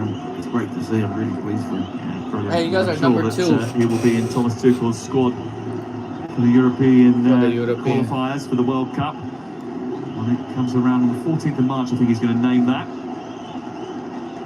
Interesting to see who else is in it. I think they're now just putting enough pressure on Alvaro Carreras. He's forced him into an error. There's Bruno Lage, replaced Roger Schmidt at the start of the season. Oh, the belly. Was that the belly? Youth Oh, and no, the big team coach here. Was called into action halfway through a season and won the league in his first spell when they didn't really have any chance of doing so when he took over. Barca attacking. Why he's so popular. Tres dedos, Rivalera. Defender got for it. Again this season too. We got a shot. Oh, right there. Squeeze that out to Olmo. It comes through to Rafinha and then Olmo is there and it might come to Lewandowski. What a save! Wow! What a save! Boom! He'll click it. Alvaro Carreras. This is fantastic. 3 saves in one. Look, there's the first. 2. That's fantastic. Wow. The last one they haven't lost. Ooh, that motherfucker came. Wait. That's the one. That was the He's read one. the ball. He's read where he's going to go. It's the only place. He makes that save. Damn, and what a still save. Just sitting there praying. 3 saves in one. Amazing. It was a triple save from Trubin.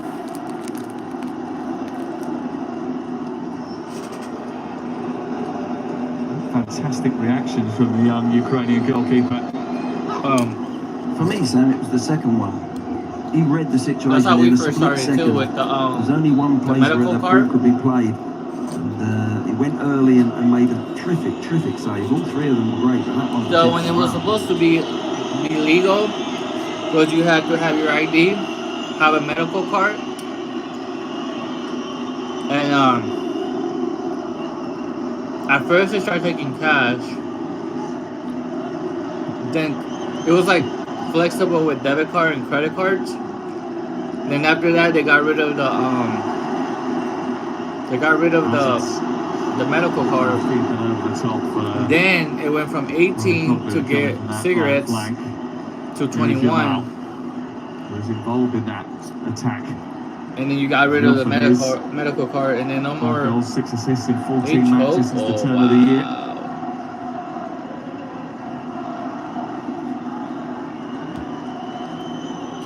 I'm not gonna lie, Neuer's a beast. Mass. Oh, offside. The offside play that goes up against Mario here. Referee has allowed play on. It's come through the shoulder. I don't get it. It's like eventually, continuous. After being spooned away by Wojciech Szczesny, we did see the offside flag. It looked pretty obvious, but it was tighter. It was tighter, wasn't it? That's all. Bro, that's all ball, man. But it was tight, and that's the one where the linesman has to keep his flag down because are you watching the tight, you know, if that goes in the back of the net. No, the Barca game is pretty good. It's intense. Benfica look determined to try and make home advantage count tonight.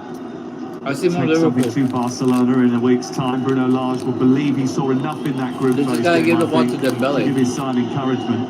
Because as you say, for large parts of that game, they were on top. They were. I think it's evident tonight as well that Benfica are looking for that ball over the top. They keep such a high line. Offside? Barcelona keeps such a high line. Free kick special this time. If Benfica midfield can just get time and space on the ball to look up and make time. Yeah, Ronaldo time. I used to love free kicks. Perfect run for Barrier, but you know, if they time them, they're in. They're going to get in behind them. Oh. Sure, that's bro, let Harry Kane. He's played the ball. He's not really causing long. I mean, both of them. He gave him the assist and venom in the thoughts of I'm going to do in here. It was just. It's more like for a left. Yeah. Sure, there's too much contact there. It's the early save there from Szczesny. Oh, he's in the middle. Well, both goalkeepers really in that last game, the 5-4 game, really didn't cover themselves in any glory. And already they're making saves left, right, and centre. They're determined to prove a point. They certainly are. I don't think it's a handball. It's up. They're protecting themselves. Oh no, he did stick it out. He did hit his elbow though. Almost fed that through, and actually, if I mean, you're supposed to go like this. It might run through for Pavlidis, and he might be through again here. Oh, Benfica's attacking. Collect. The side is making a run. It's Pavlidis. Decided to try and go for glory. Oh man. That's what we're talking Call yourself about. a champion? How high they are. That's too easy to play against. Arsenal Nobody's in the middle. again. He's outside. Now he's in the middle. And he had one thing in his mind. Pavlidis, when he was out wide, I'm getting a shot in. Whatever. He didn't even look up for a teammate. It was getting a shot in. Well, I can understand really, Glenn, because since he got that hat-trick against Barcelona in January, he scored 10 goals in his last 7 games. And those of you of an England persuasion might have seen him score twice at Wembley, and Lee Carsley's only defeat.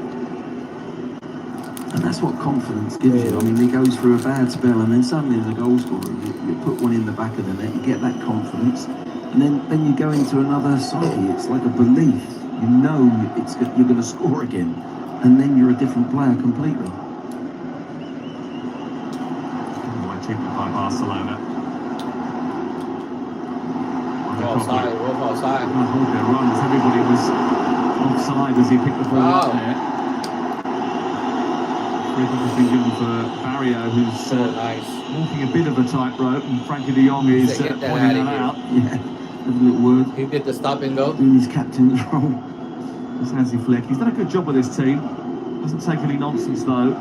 He's a big disciplinarian. He dropped Jules Koundé twice already this season for lateness. He was furious the other week.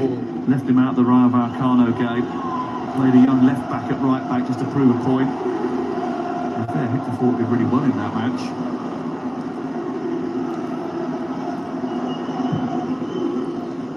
gets everybody to toe the line. He's like, oh. He certainly plays at a high line. Because if you're playing against Barcelona, it's they're so high. You've just got to run 2 yards, go square. He just gets hurt a lot, that's all it was. Do not try and go in one run, because you'll be offside. Just make a little square run, 2 steps, and then make your run.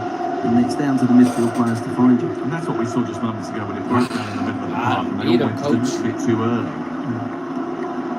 I think Barca might score, unless Benfica gets him like an encounter.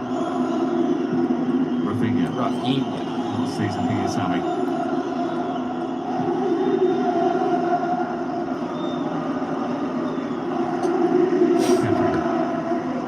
You guys did any bets today or what? What you guys bet on? Parlays? This is Kunde. Peasies. Uh-oh. I'm getting sleepy now. It's lovely passing from Barcelona. It's just too much from Pedri, and it's it kind of like it chilled out now. Away to safety. 20 minutes in. Let's see what the. Barcelona didn't start the group phase with style and swagger. Lost at Monaco early on and had to win 6 of their final 7 group phase games to finish second behind Liverpool. They can damage you from all angles. They scored 28 goals from 8 fixtures in the league phase. Comfortably the top scorers in the competition after that league phase. But they do give you a chance. They only managed 2 clean sheets and a lot this season, Glenn. There are games when you have your socks blown off by them, and then you have the odd match when they look like they're still in the slippers. Yes, exactly. Shot it before he got to Van Dijk. The manager wants them to play that high line. That's the only real negative for me. They're such a good side going forward, but a really good side would pick them off. Here's Rafinha, and his crossfield ball that's found Lamine Yamal. Taking on Carreras, getting on the outside, trying to poke it beyond, and it took a little flick off Otamendi. He wants a corner kick. Otamendi is saying it came off his hand last. So he tries to go on the outside. Oh, I don't know. Well, Otamendi's saying it just brushed his arm or brushed his body to go. Yeah, he's saying it brushed his arm. It's a goal kick. Goal. Could get Carreras PSG. in that game in the Oh, boy from Napoli. Dang, he has that scar. That's crazy. Him as well. He was a real threat down the left side. He got clean in the face. He's obviously got a job on his hands defensively. Well, I forgot the goalkeeper's name. When he gets forward. All the problems that Manchester United have had in that position. Oh, they're at PSG, that's fine. He was a Manchester United player up until the summer. He never made an Old Trafford appearance, but they sold him to Benfica in the summer for £6 million. Here's Pavlidis bundling his way through, getting the better of Kubasi. He's brought down on the edge of the box. Is it inside or outside? It's going to be a big problem.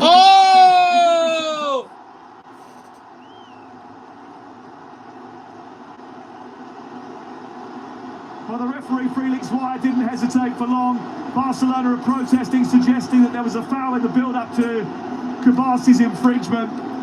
Damn. But the referee has sent him off here. And they had a sending off really early in the game in Monaco earlier in the season when Eric Garcia went off.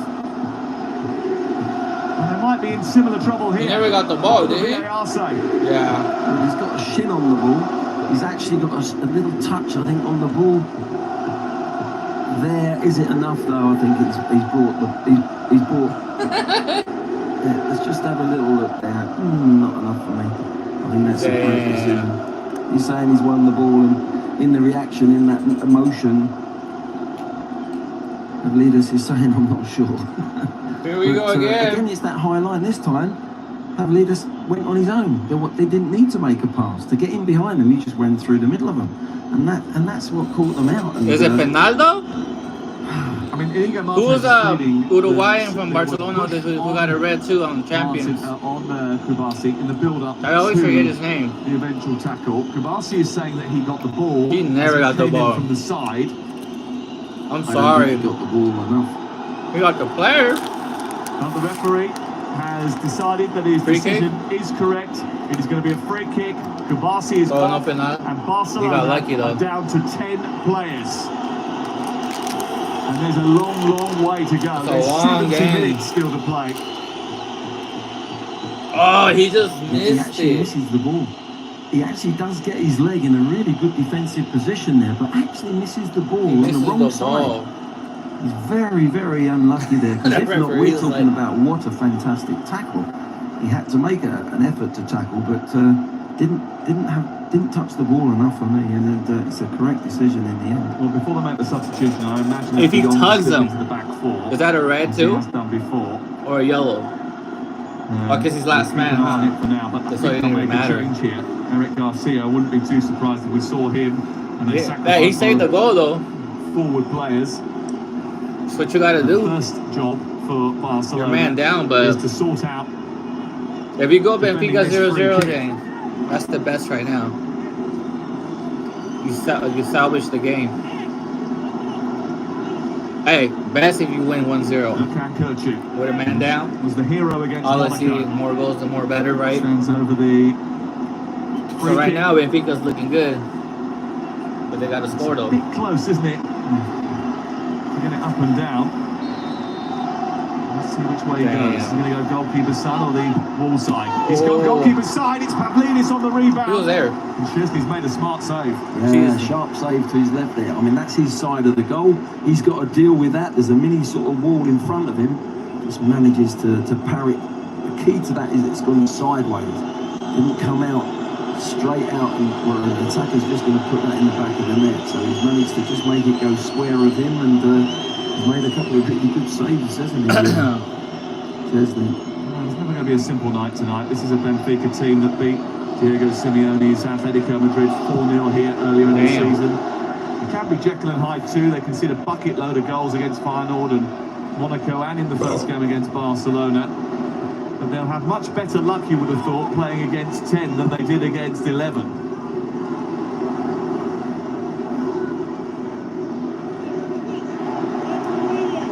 And they will see this as a real opportunity now.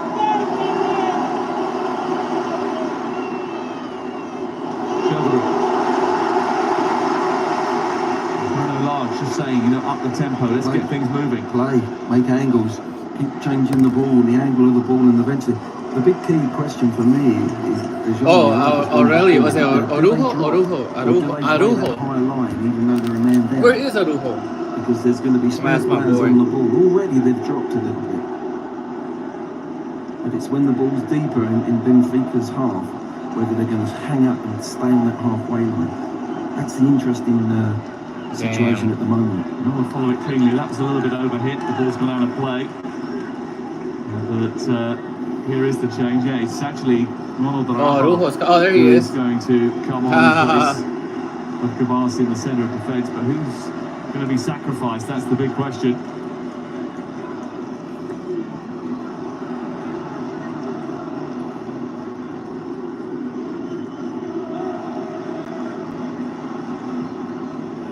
Lovely crossfield ball aimed towards Sheldon. Picked in well by Lamela now.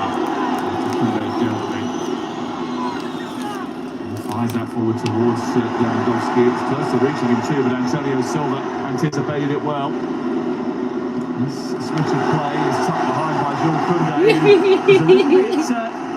Always know how to mess it up, huh? Forced into emergency action there. The one thing's for sure is Barca are going to have to defend a lot better. They're going to be forced to actually defend. Let's see if they do manage to cope. Because that back four will stay the same. Yeah, I think it's almost coming on. Yeah, I won't be happy about that. He's not happy, but for the team. He's had a bit of a difficult season, really. He started so brightly in Barcelona. That's the thing about the played a third of the minutes possible today. when he's a goalkeeper, it's worse too. Stopped him really, and he will be upset about the fact that he's had to miss this. And Nancy Flick has got a bit of management to do, but something that he will be fine with. Morocco is on. Uruguayan, who himself has only started a handful of games this season because of injury. Yeah, Olmo got to go. I wanted Yamil, but they're for sure not. They're not going to take him out. Olmo's good too. Of the defence as the corner comes in. And there's a bit of pushing and shoving inside the box. And there's a potential penalty check here because of Otamendi's claims. Keep your eye on him. Nah, he fell. He's gone down. He knows that ball's going over the top. He grabbed him, but like he's just straight up. They're both pushing, both holding. I mean, I don't know. Just never know with Martin. Into Martinez rather than the other way around. Check is over. So, I mean, it is some physical play Goal though. at all for Bruno Lage. He didn't like pull him down. Benfica they've scored 499 goals in the Champions League, 5th overall. The next, obviously, will be their 500th, a milestone. And they would love to get it against Barcelona tonight. Bro, they always get beat like that in the center, and then they get a red. Straight away. Oh, what a shot! That Napoli dude got shot. Really pushed up. They weren't like that 11v11. That's a good pickup that they got. They're allowing them to push really forward high and make the wingers go back for Barcelona. Oh, it didn't count? Damn. Mauro Correas. There's one free kick over on the far side. Hey, you gotta tell him to calm down. Give him a yellow.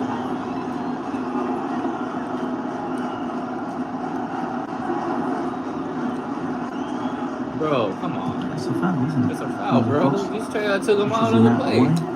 It's fascinating, isn't it? Bruno Lage getting so irate and animated on the touchline.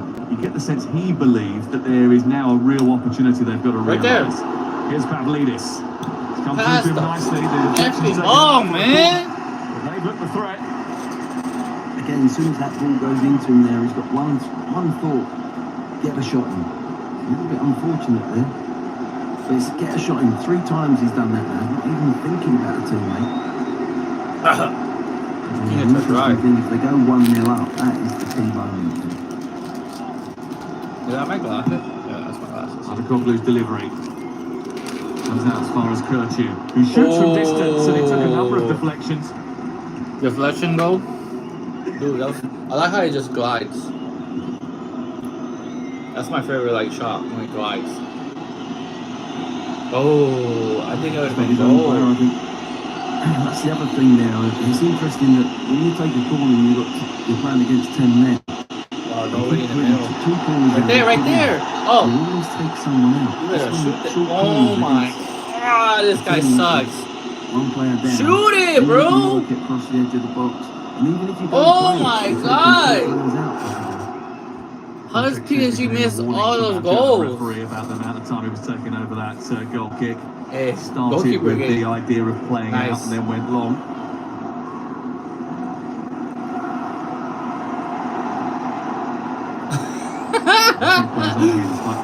Was that Dembele? Oh, Dembele's right. Lefty. That's right. Bro, Liverpool looks sus.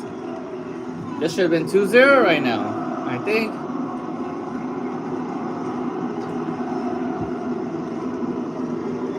Hey, Liverpool gets out here 0. That's good. Other than Bayern, at Bayern. Dion invading Kirchu. Oh my God, handball. Oh, come on. He get the free kick and he's quickly off and underway again. And this is Pedri. Bro, don't push up too many players, even though you're a man up. With that back post, trying to keep it going. Oh. Carreras. That's better from Barcelona. Yeah, got bodies forward, didn't they? It's hard to do that when you're defending deep and one man short, the fullbacks getting high. But obviously, if they lose the ball in that middle third particularly, that's going to be a problem for them.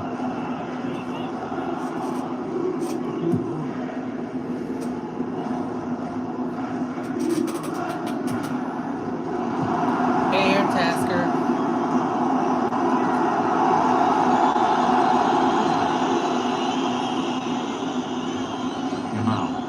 Talk about Joe hit me up too.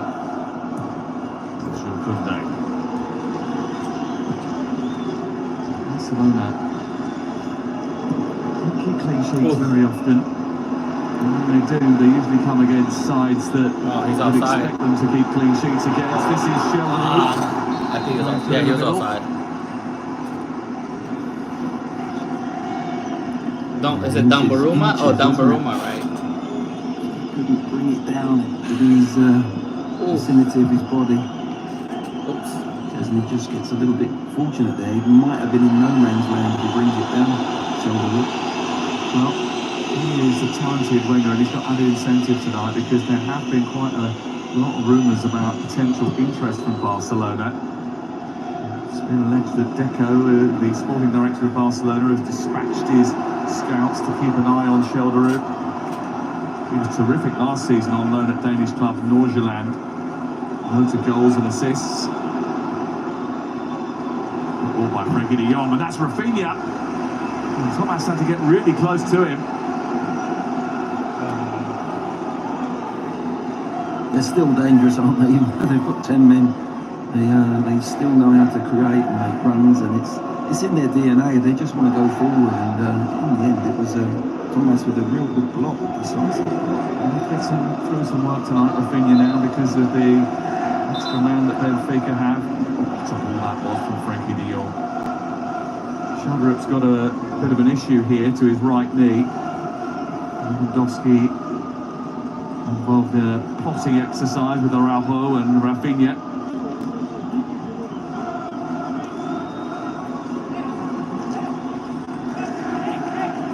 Loads of live football still to come on TNT Sports. Starting tomorrow night, we've got the Europa League last 16. And Manchester United against Real Sociedad.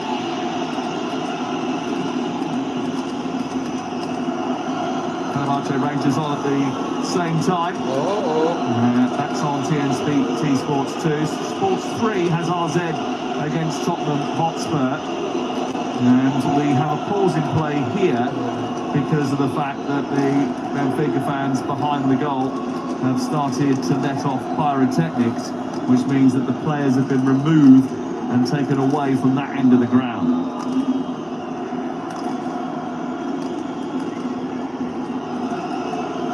Well, we expected fireworks tonight, Glenn, but not of this kind. Not in a literal sense. There's plenty of fireworks in that last game, but one man sent off already.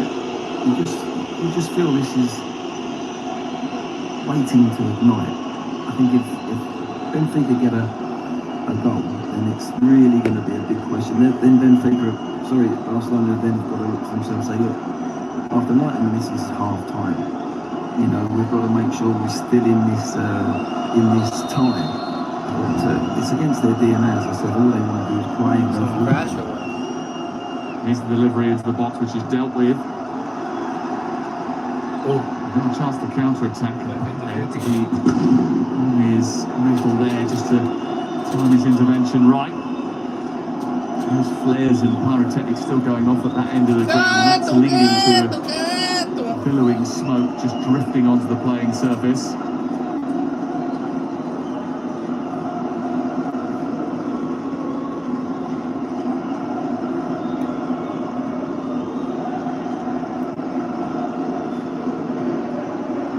Oh, Pedri. This ball through to Lewandowski. Signed a new contract to stay with the club until 2030 2 weeks ago, Pedri. Another precocious talent that Barcelona have harnessed through La Masia. La Masia. Not necessarily sure I'd want to be in that end away to the right-hand side with those fireworks going off randomly, Glenn. Sitting where I'm sitting. PSG attacking. Oh, he just took 3 players. Oh! Bro, Liverpool looks sus. Hey. More on. It was distracting for us when they first started, so imagine what it was like for the players. And that was the reason that the referee, I think, decided to stop the play and just carry out, work out whether or not it was going to be a threat to their safety, and just played it cautiously. Yeah, he's nice though. Liverpool's goalkeeper's nice. And you know, it's the wrong time. It's the wrong time to do it. Got it. Any time, to be honest. But you know, Barca have just gone down to 10 men. Use your energy to get behind your team. Not set off fireworks. I understand why it happens in celebration, and I know it looks great on the TV, but when it stops the game, when you're on top and you're in zone, Marquinhos, come on, that's a great idea. Just sort of punctuated the flow of the play, and now Barcelona looking to try and drift forward themselves, and Rafinha almost played in by Lamine Yamal, who Just displaying some great strong running again. Obstruction too.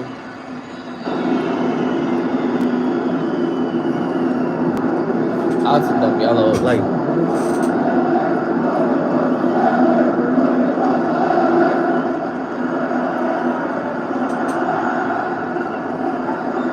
Carreras. Shellerup, who is recovered from his injury. Carreras wants to throw that into Pavlidis quickly. Bring it into his body. It's cleared away. Pyrotechnics. I don't think you waving your arms is going to waft the smoke away, I'm afraid, Glenn. It's like foggy.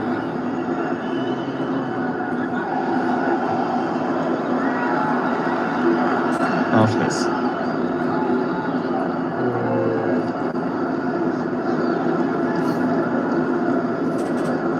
Gertrude. Who got a yellow? Oh boy. 6 minutes before Right there, you half-time. got Oboe in the middle. Carreras. Pinch by Pedri, who did his defensive duties really well, but it's just not an outball when Barcelona kick it long now because of the fact that they don't have the numbers to support Lewandowski. AI parlays in play. Beforehand, they would pick up the ball, play it through the thirds, and move up the pitch now. And they turn it over, it's just get it away to safety.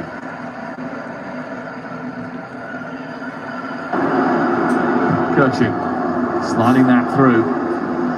Pavlidis trying to bend it, takes a deflection, it's going to be a corner that. Again, thinking about getting a shot in. A little overlap there, he could have played, but straight away he's thinking, I'm getting a shot in. I'm not even going to look at anyone. It's a frustrating thing for his teammates as well. A few of them exasperated a bit in there, but especially as you've got a spare man, that's the idea when you play against them. You've got to nurse the ball around and find that spare man eventually. Oof. It's a corner by Articoglu. It's Carreras, wasn't it? Down that left-hand side of the space. If he had fed him, he was in miles of room. No way he gets that. Articoglu again, looking for Pavlidis. Wow, he did get it. That's the other thing. When you're playing against 10 men, rather than have your fullbacks as your widest players, get your wingers to go out and then get the fullbacks to overlap on, and that's when you stretch the team even more.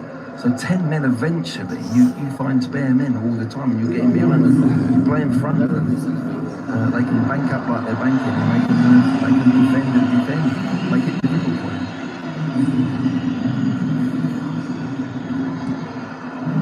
Oh yeah.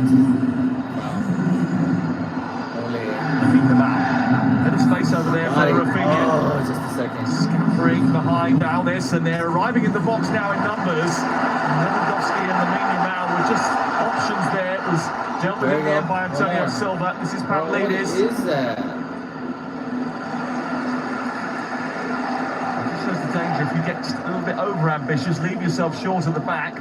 They've still got weapons that they can hurt you with. Absolutely, particularly this team. You know, they broke so quickly. I mean, the tactics of the game is completely different than 11v11. Look, it's Barcelona banking in, dropping in there, which might suit them. That high line looked a bit shaky to me, but it might actually suit them defensively to be a little bit deeper. But if they can get that first pass forward and hold on to it and break from there, they're still as dangerous as anything.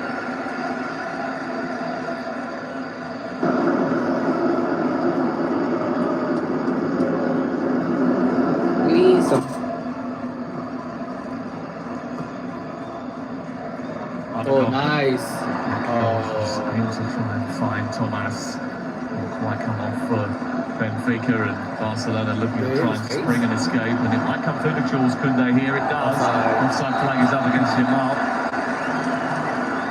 Frustration for Flick.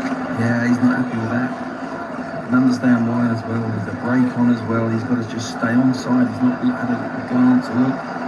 It's tight, but it's enough for the linesman to put his flag up. Dang, Liverpool were there. It's been a good football match, hasn't it? It's an intriguing game now, because Barca, as I said, they're going to have to defend the wide men. Yamal and Rafinha have got to do a lot of defensive work for the team. Scoots in towards Barrio, helped on towards the far post. Good save by Chesney from off the corner. Great athleticism from Chesney, had to make himself big.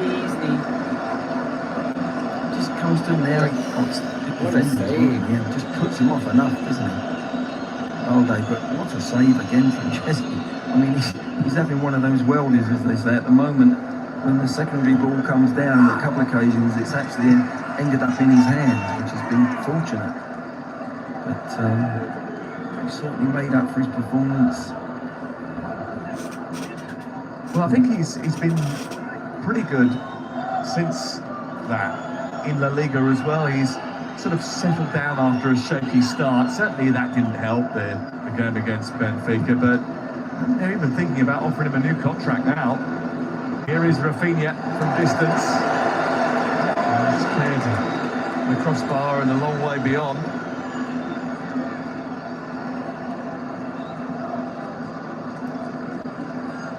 Benfica have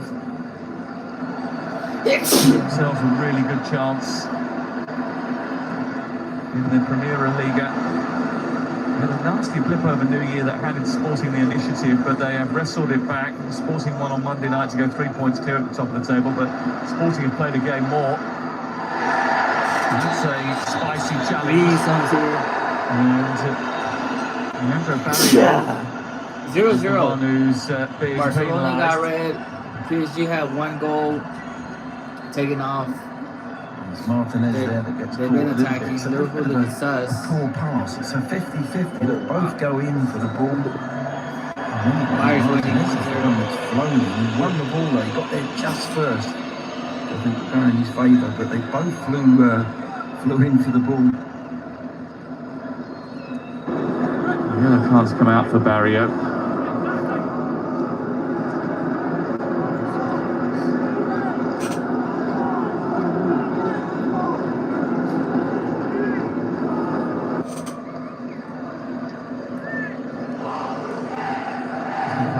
Further over to the right recently. Not many players that hail from Luxembourg that are playing in the Champions League, but he is. Former Mainz midfield player. 3 goals this season, all came in 1 game against Famalicão. He just gets there late, doesn't he? Right on the shin. It's a nasty tackle. He hasn't gone over the top. He's just trying to flip the ball over. Martinez just gets there first. And obviously a painful one for him. 5 minutes of added time at the end of the first half. Maybe this is the highlight of the whole first 45 minutes. Oh, what a save. What a treble save in the end. Really was a fabulous save. And there's Chesney. He's made 3 or 4 great saves. That's the one he just drags it back with his foot, doesn't he? Really good play that.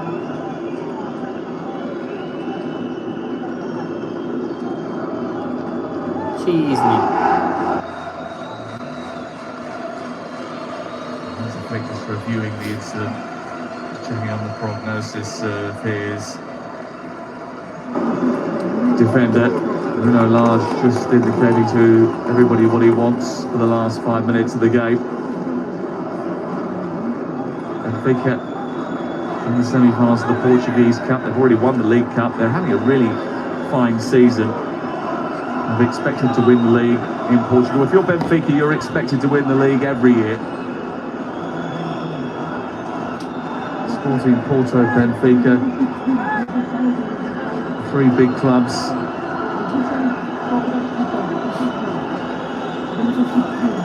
Substitutes getting ready. Arthur Cabral is one of those. There's a delay here to the restart is there, and it's going to be a yellow card. Who got a yellow? Oh, Rafinha.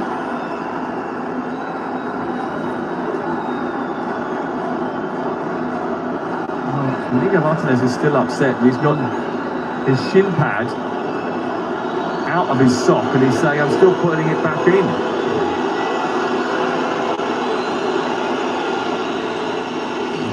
He's just thrown his shin pad out. I think he might think he's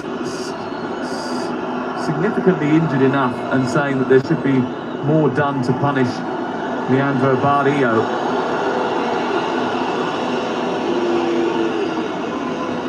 I mean, the graphic you just saw suggested that it was more Araujo who got a yellow card, but I think it's Inigo Martinez.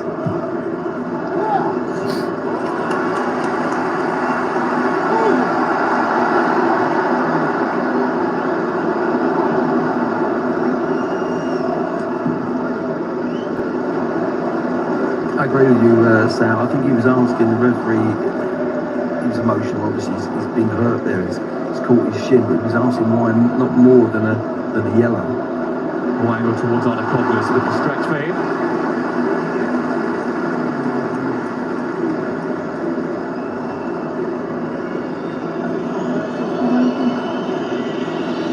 Maybe plotting now, how do we break down this team? How do we make our man advantage pay?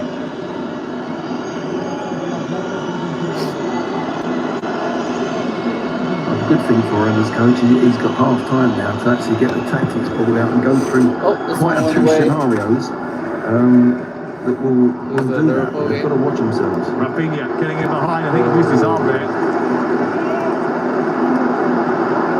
Didn't come to anything and play on, but it looked to me as if he was sort of using his arm to control it. It just shows again that you cannot switch off against this Barca team. They've got runners, but at the moment they're managing to actually do enough going forward as well as defend as a team deep. Coach, that's a lovely ball. Taken down by Araujo. Tries to tee it up for Pavlidis, didn't get there. Barcelona defending well enough. Balde bringing it clear. And bringing it clear brilliantly. Oh, this is sensational from him. And he's drawn the foul as well. And the yellow card is out for Antonio Silva.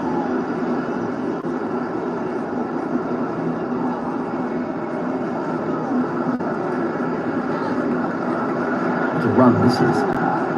Fantastic fake. Gets a little bit lucky there, but wow, it's like slalom going through Benfica defenders. Yeah, it's a booking, isn't it? It's a booking. No doubt about it. Doesn't try and engage himself and defend it, just takes him out. Great play from Balde.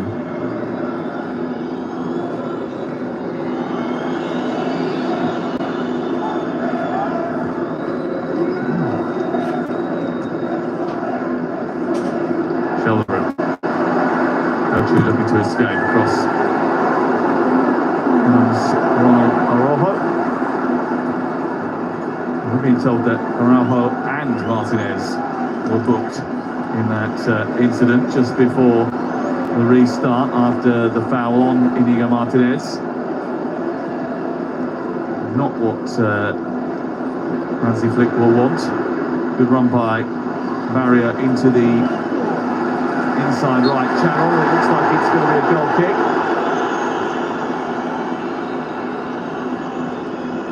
It doesn't look comfortable. Yeah, he's definitely got a stud down his shin there, and he was asking for more from the referee than a yellow, but for me it didn't go high. Mario, he just went for the ball, just tried to skin it over, and Martinez got there first. We've also got to be very careful, bearing in mind they've already lost Kubasi. The two central defenders both on yellow cards. They've experienced central defenders, though should know how to manage that. Balde. They played nearly 7 minutes of added time at the end of the first half. Been engaging, absorbing first 45, and Pedri has found Rafinha. Lewandowski lurking on the edge of the box. Rafinha! And they sort of played it into an area rather than to a specific body. And that was a real opportunity for Barcelona to maximise the overload. Look at the space now for Benfica at the end of the first half. Carreras. Shelderup. Yamal might have committed a foul. He did. How are we going to play at the end of this first half? Lovely little back hill there from Pedri, wasn't it? And suddenly Rafinha's surprised. I think he had it in his mind that he was always going to pass there. He thought, why he didn't actually shoot, I do not know. He had a great opportunity, the outside of his left foot, which he uses all the time. He's confident to do that. And he sort of preordained I was going to cross this ball, whatever. Defender didn't come across to him, and in the end, it was a hell of a chance for him. Well, here we go. This is probably the last act of the first half. A first half that is now extended into the 54th minute. Chesney's going to catch that rather easily.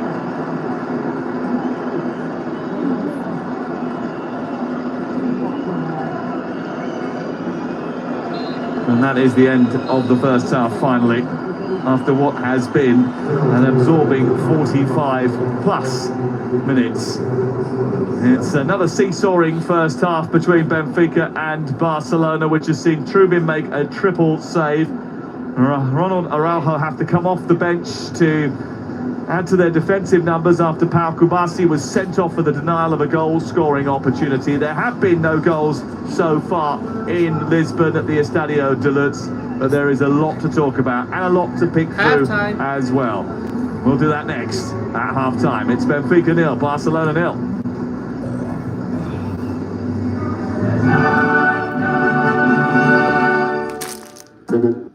This programme is brought to you by Follow Scores, UEFA Champions League official sponsor.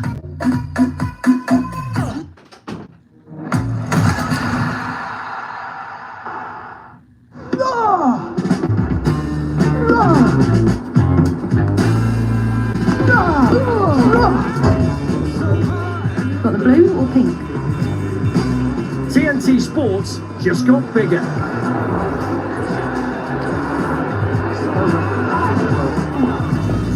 With tennis, cycling, snooker, motorsport and more, new obsessions await.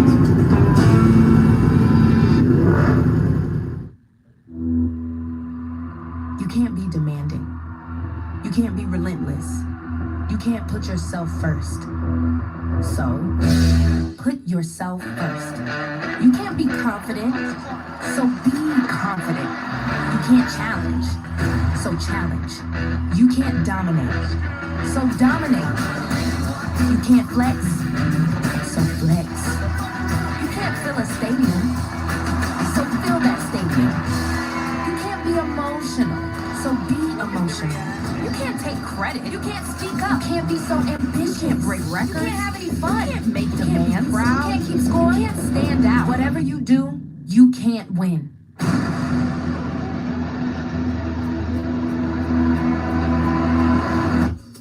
So win.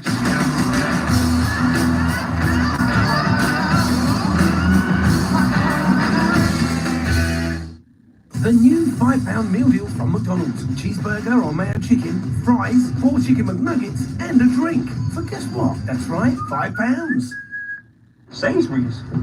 Oh, he made her money. Hey Sainsbury's, explain it, will you? Well, the same after we put into our baking goes into matching prices. Remarkable, we've actually come in under budget. Get it now? Already got it. Sainsbury's, good food for all of us. The big one from Ariel is way bigger than a regular pod. Oh, grilled cheese! Big mess, big deal. Big spill, big deal. Big landing! Big deal. The big one from Ariel. With double stain and odour removal, all those big messes really are no big deal. The big one, new from Ariel. Always keep away from children.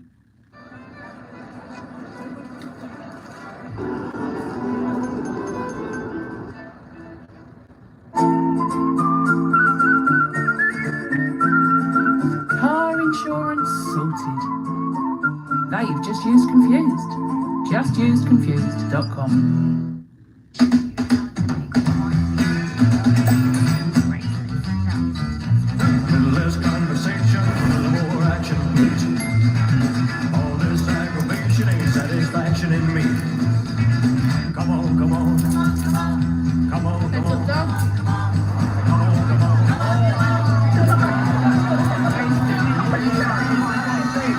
We're helping young people grow their money confidence. NatWest, tomorrow begins today.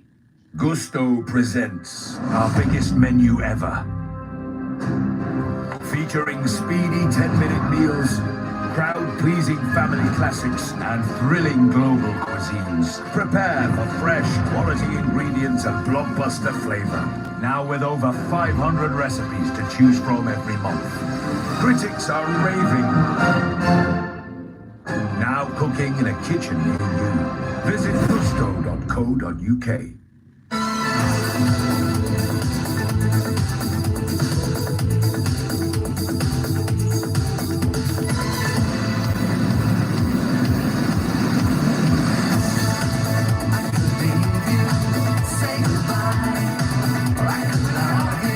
Your family's caning to broadband? Wi-Fi 7 on EE makes every device work better, even yours. Upgrade to Wi-Fi 7 and we'll sort the switch for you. I like that. I want that. I need that. McCrispy. Too good to ignore. I would do anything for you. Would you? Yes. You got a breach. You cannot imagine the damage. Thousands of innocent people will die. Who's the suspect? Your wife. It's his capture. Do you really think you can do it? I don't know. Find the leak. It's a very dangerous line of work. I'll say. Would you kill for me, George? Black Bag. Only in cinemas March 14. Book tickets now.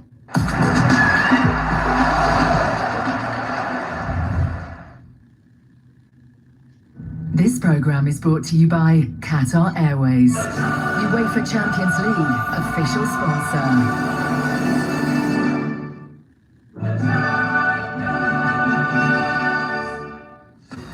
Well, Saturday night we're heading to Vegas for a stacked night in the Octagon, headlined by the highly anticipated light heavyweight showdown between champion Alex Pereira and the Russian challenger Magomed Ankalaev. That's a 1 o'clock start on TNT Sports 1 and Discovery Plus Saturday night.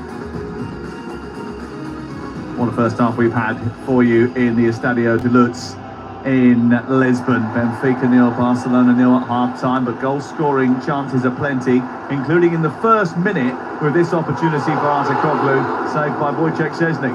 That was a fabulous save, wasn't it? Szczesny gets down to his right, just gets that little bit, just a finger, isn't it? Just to put it past the post.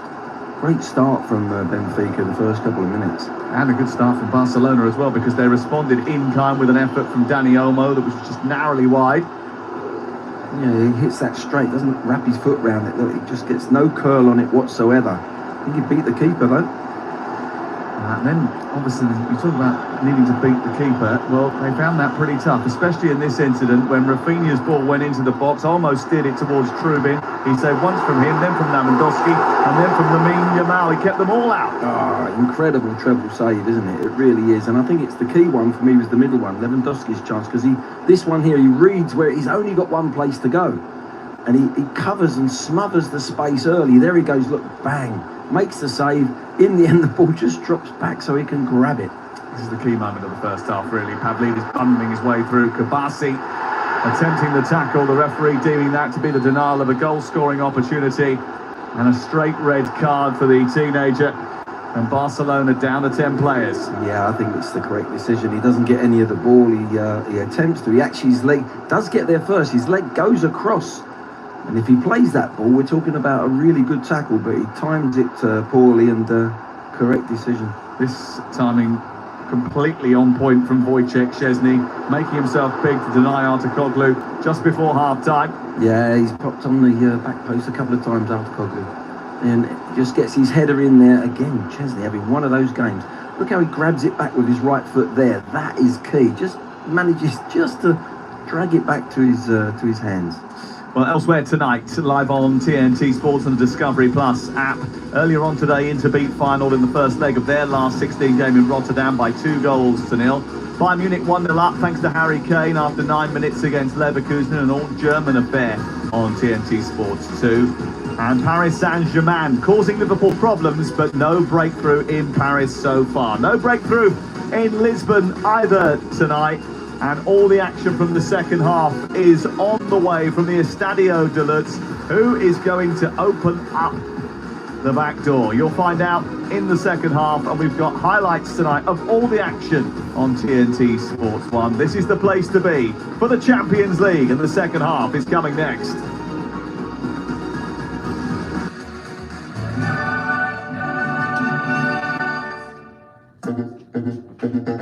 This programme is brought to you by Follow Scores, UEFA Champions League official sponsor.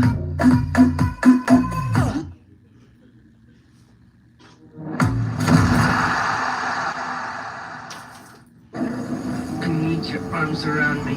I need to feel your touch. All right, I'm back, guys. Gotta get.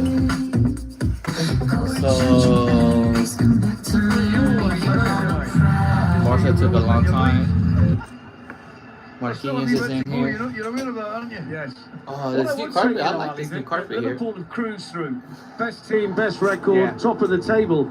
It wasn't until match day 8 that we were sure that Paris Saint-Germain were going to be able to get a playoff place. There's a strange kickoff. I'm just trying to work that out. It's clearly. I mean, I've seen teams kick for touch in the Parc des Princes before, but it was a different shaped ball. That's strange. Well, they clearly want to press them high up the pitch. Yeah. But that's baffled me, that. But the point I was going to make, it just shows how this team's improved over the season, PSG. Yeah.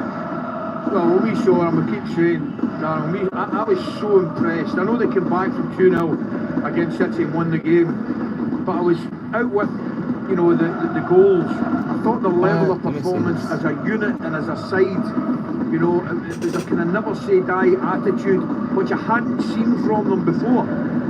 And clearly since that result, they've gone from strength to strength. And in that first 45 minutes, you know, they've dominated proceedings. They've got to consider themselves very unfortunate not to get up that tunnel in the lead. Yeah, but that said, to Liverpool's credit, they'd be delighted to get a half-time nomination. And Alisson in particular, he was the outstanding player from a Liverpool perspective in the first half. Neither manager's made a change. You would have expected one from Luis Enrique, but the same team out there for Liverpool as well. I wonder whether it might have been in his mind to maybe put Curtis Jones on and go back to more of the system that we saw at Manchester City, which worked for them. But well, a chat before the game, I mentioned Luis Enrique, you know, how important it was for his team PSG to control the football for, you know, long periods in the majority of the game, and they certainly did that in the opening 45 minutes, dominated possession.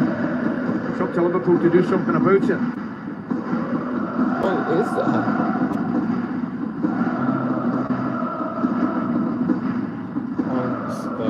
It's a Liverpool team that's won 11 of their last 14 away games.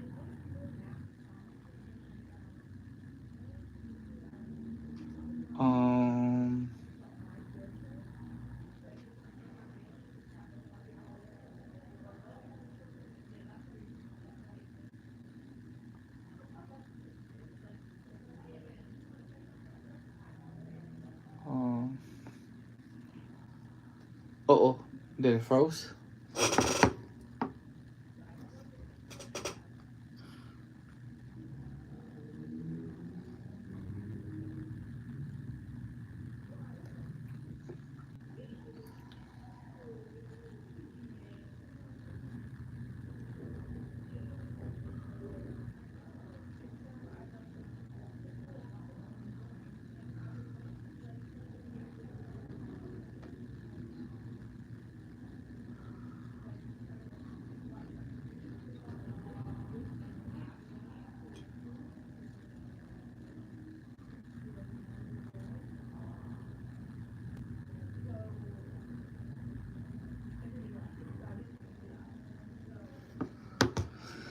There's always something, right?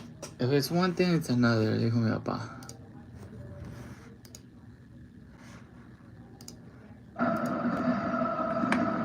There you go. Alright, what's up, guys? Yo, get those stuff press. Why? Why? Why, Liverpool? Why?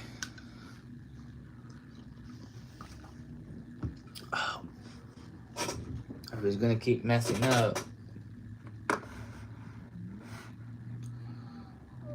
Is this the only one that they have?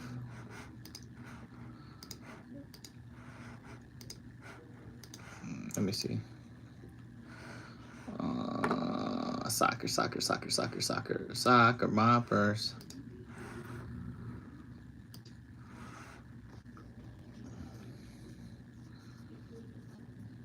It's messing up.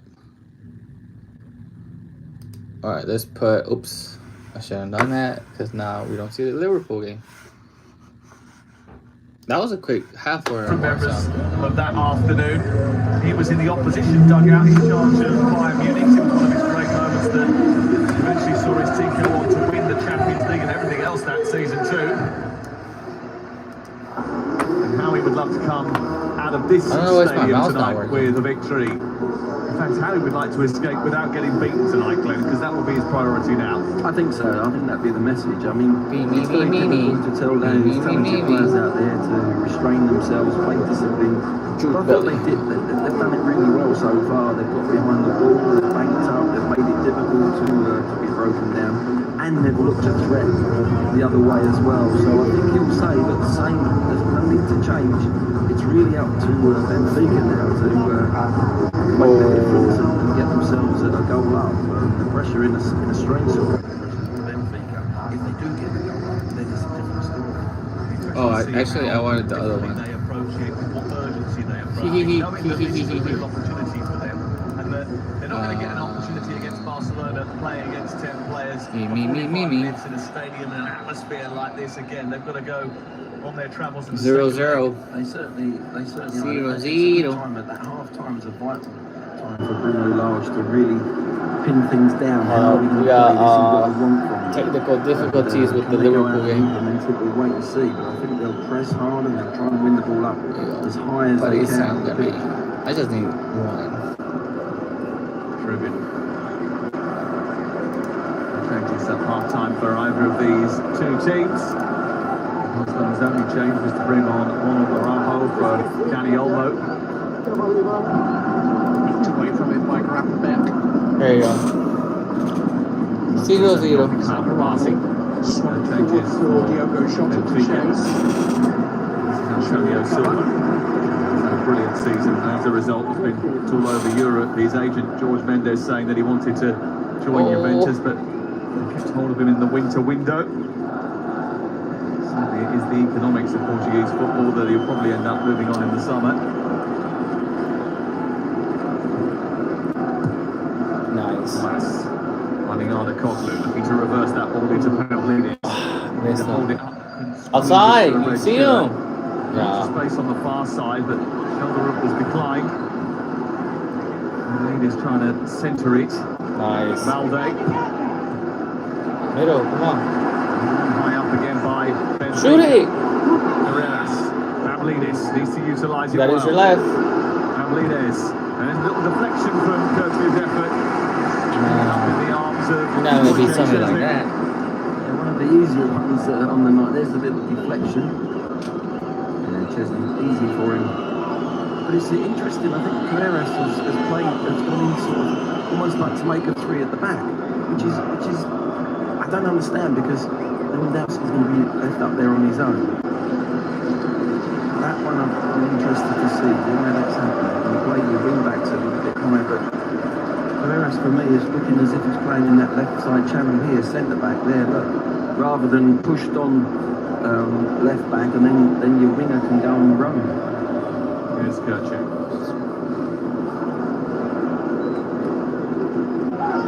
Again, gives it to Shelteru. Time into Otamendi. Bit of space out here for the right back, Thomas Araujo. Araujo. I know my co-anchor left. Grison. It's pouring right now. Correct.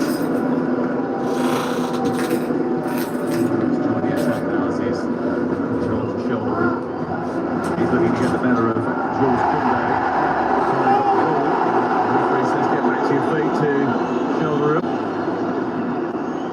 Barcelona look to try and pick their way through the right there. Benfica defence. I think he had made a really bright run and was ahead of Thomas. The ball didn't come quick enough for him. This is Lamine Yamal. The Napoli doof. Oh, he did deflect it, huh? That bump on the shin that he got the. He did parry it away, the first half. Puts it behind the Mano cambiada. Yeah, right there. Last touch, isn't it? Probably gets, and he's having to track back as well. That's the good thing about Barca. They can break PSG so back. Pace. He's taking out his left. Much to aim at there for Pedri. Shoot it! Starting to arrive now. Was he outside? Jules Koundé. Inigo Martinez. 2-0 Bayern. 2-0 Bayern. Oh, not looking good for Leverkusen. Benfica wants to break quickly. Herreras. What happened here? Puts it back. Puts it all the way back. Probably made some really good time. Oh, wow. Really waiting for a quick delivery forward. It didn't ever Goalkeeper. Manteca. He's like, I got it. Oh, no. Never mind. Pulls it back. That's the best chance he's had tonight. It's a great run from Carreras. He just makes a blindside run. He comes from that centre-back position. He's got the freedom to get forward, and this is a Pavlidis is just leaning back. He just can't get over the top of the ball. Hasn't got to go for power. He's just got to try and guide that into one of the bottom corners. Damn. That is a very, very good chance. Great chance It for was a man in like- form. 10 goals in his last 7 games. You'd expect him to convert. It was like, oh man, I was even that sort of popping. range. Uh-oh, This News is the hurt? goalkeeper.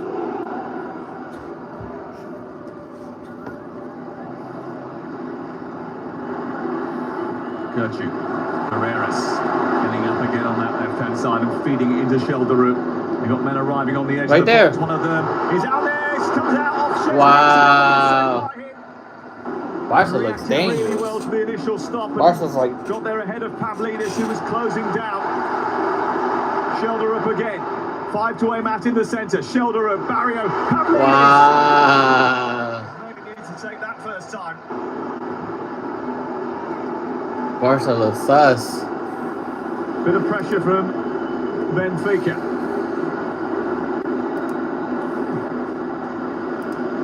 Rafinha, the other end.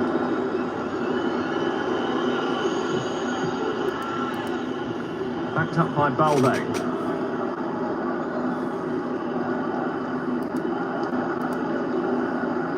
Pedri. De Jong.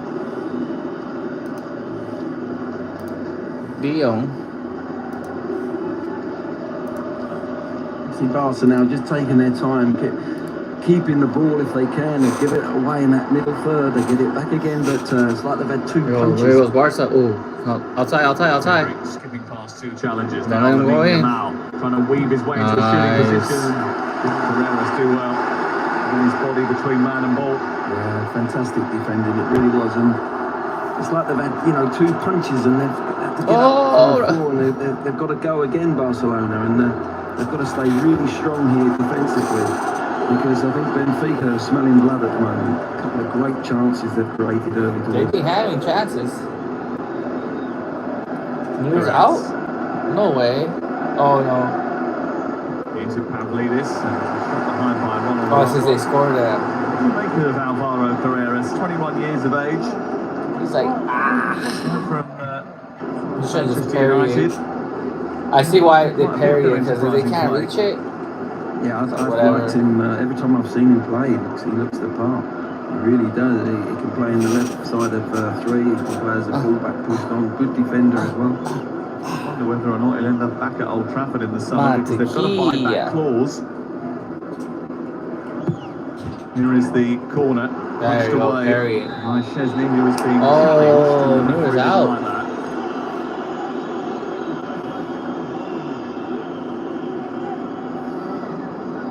Can't see any challenge on a goalkeeper there.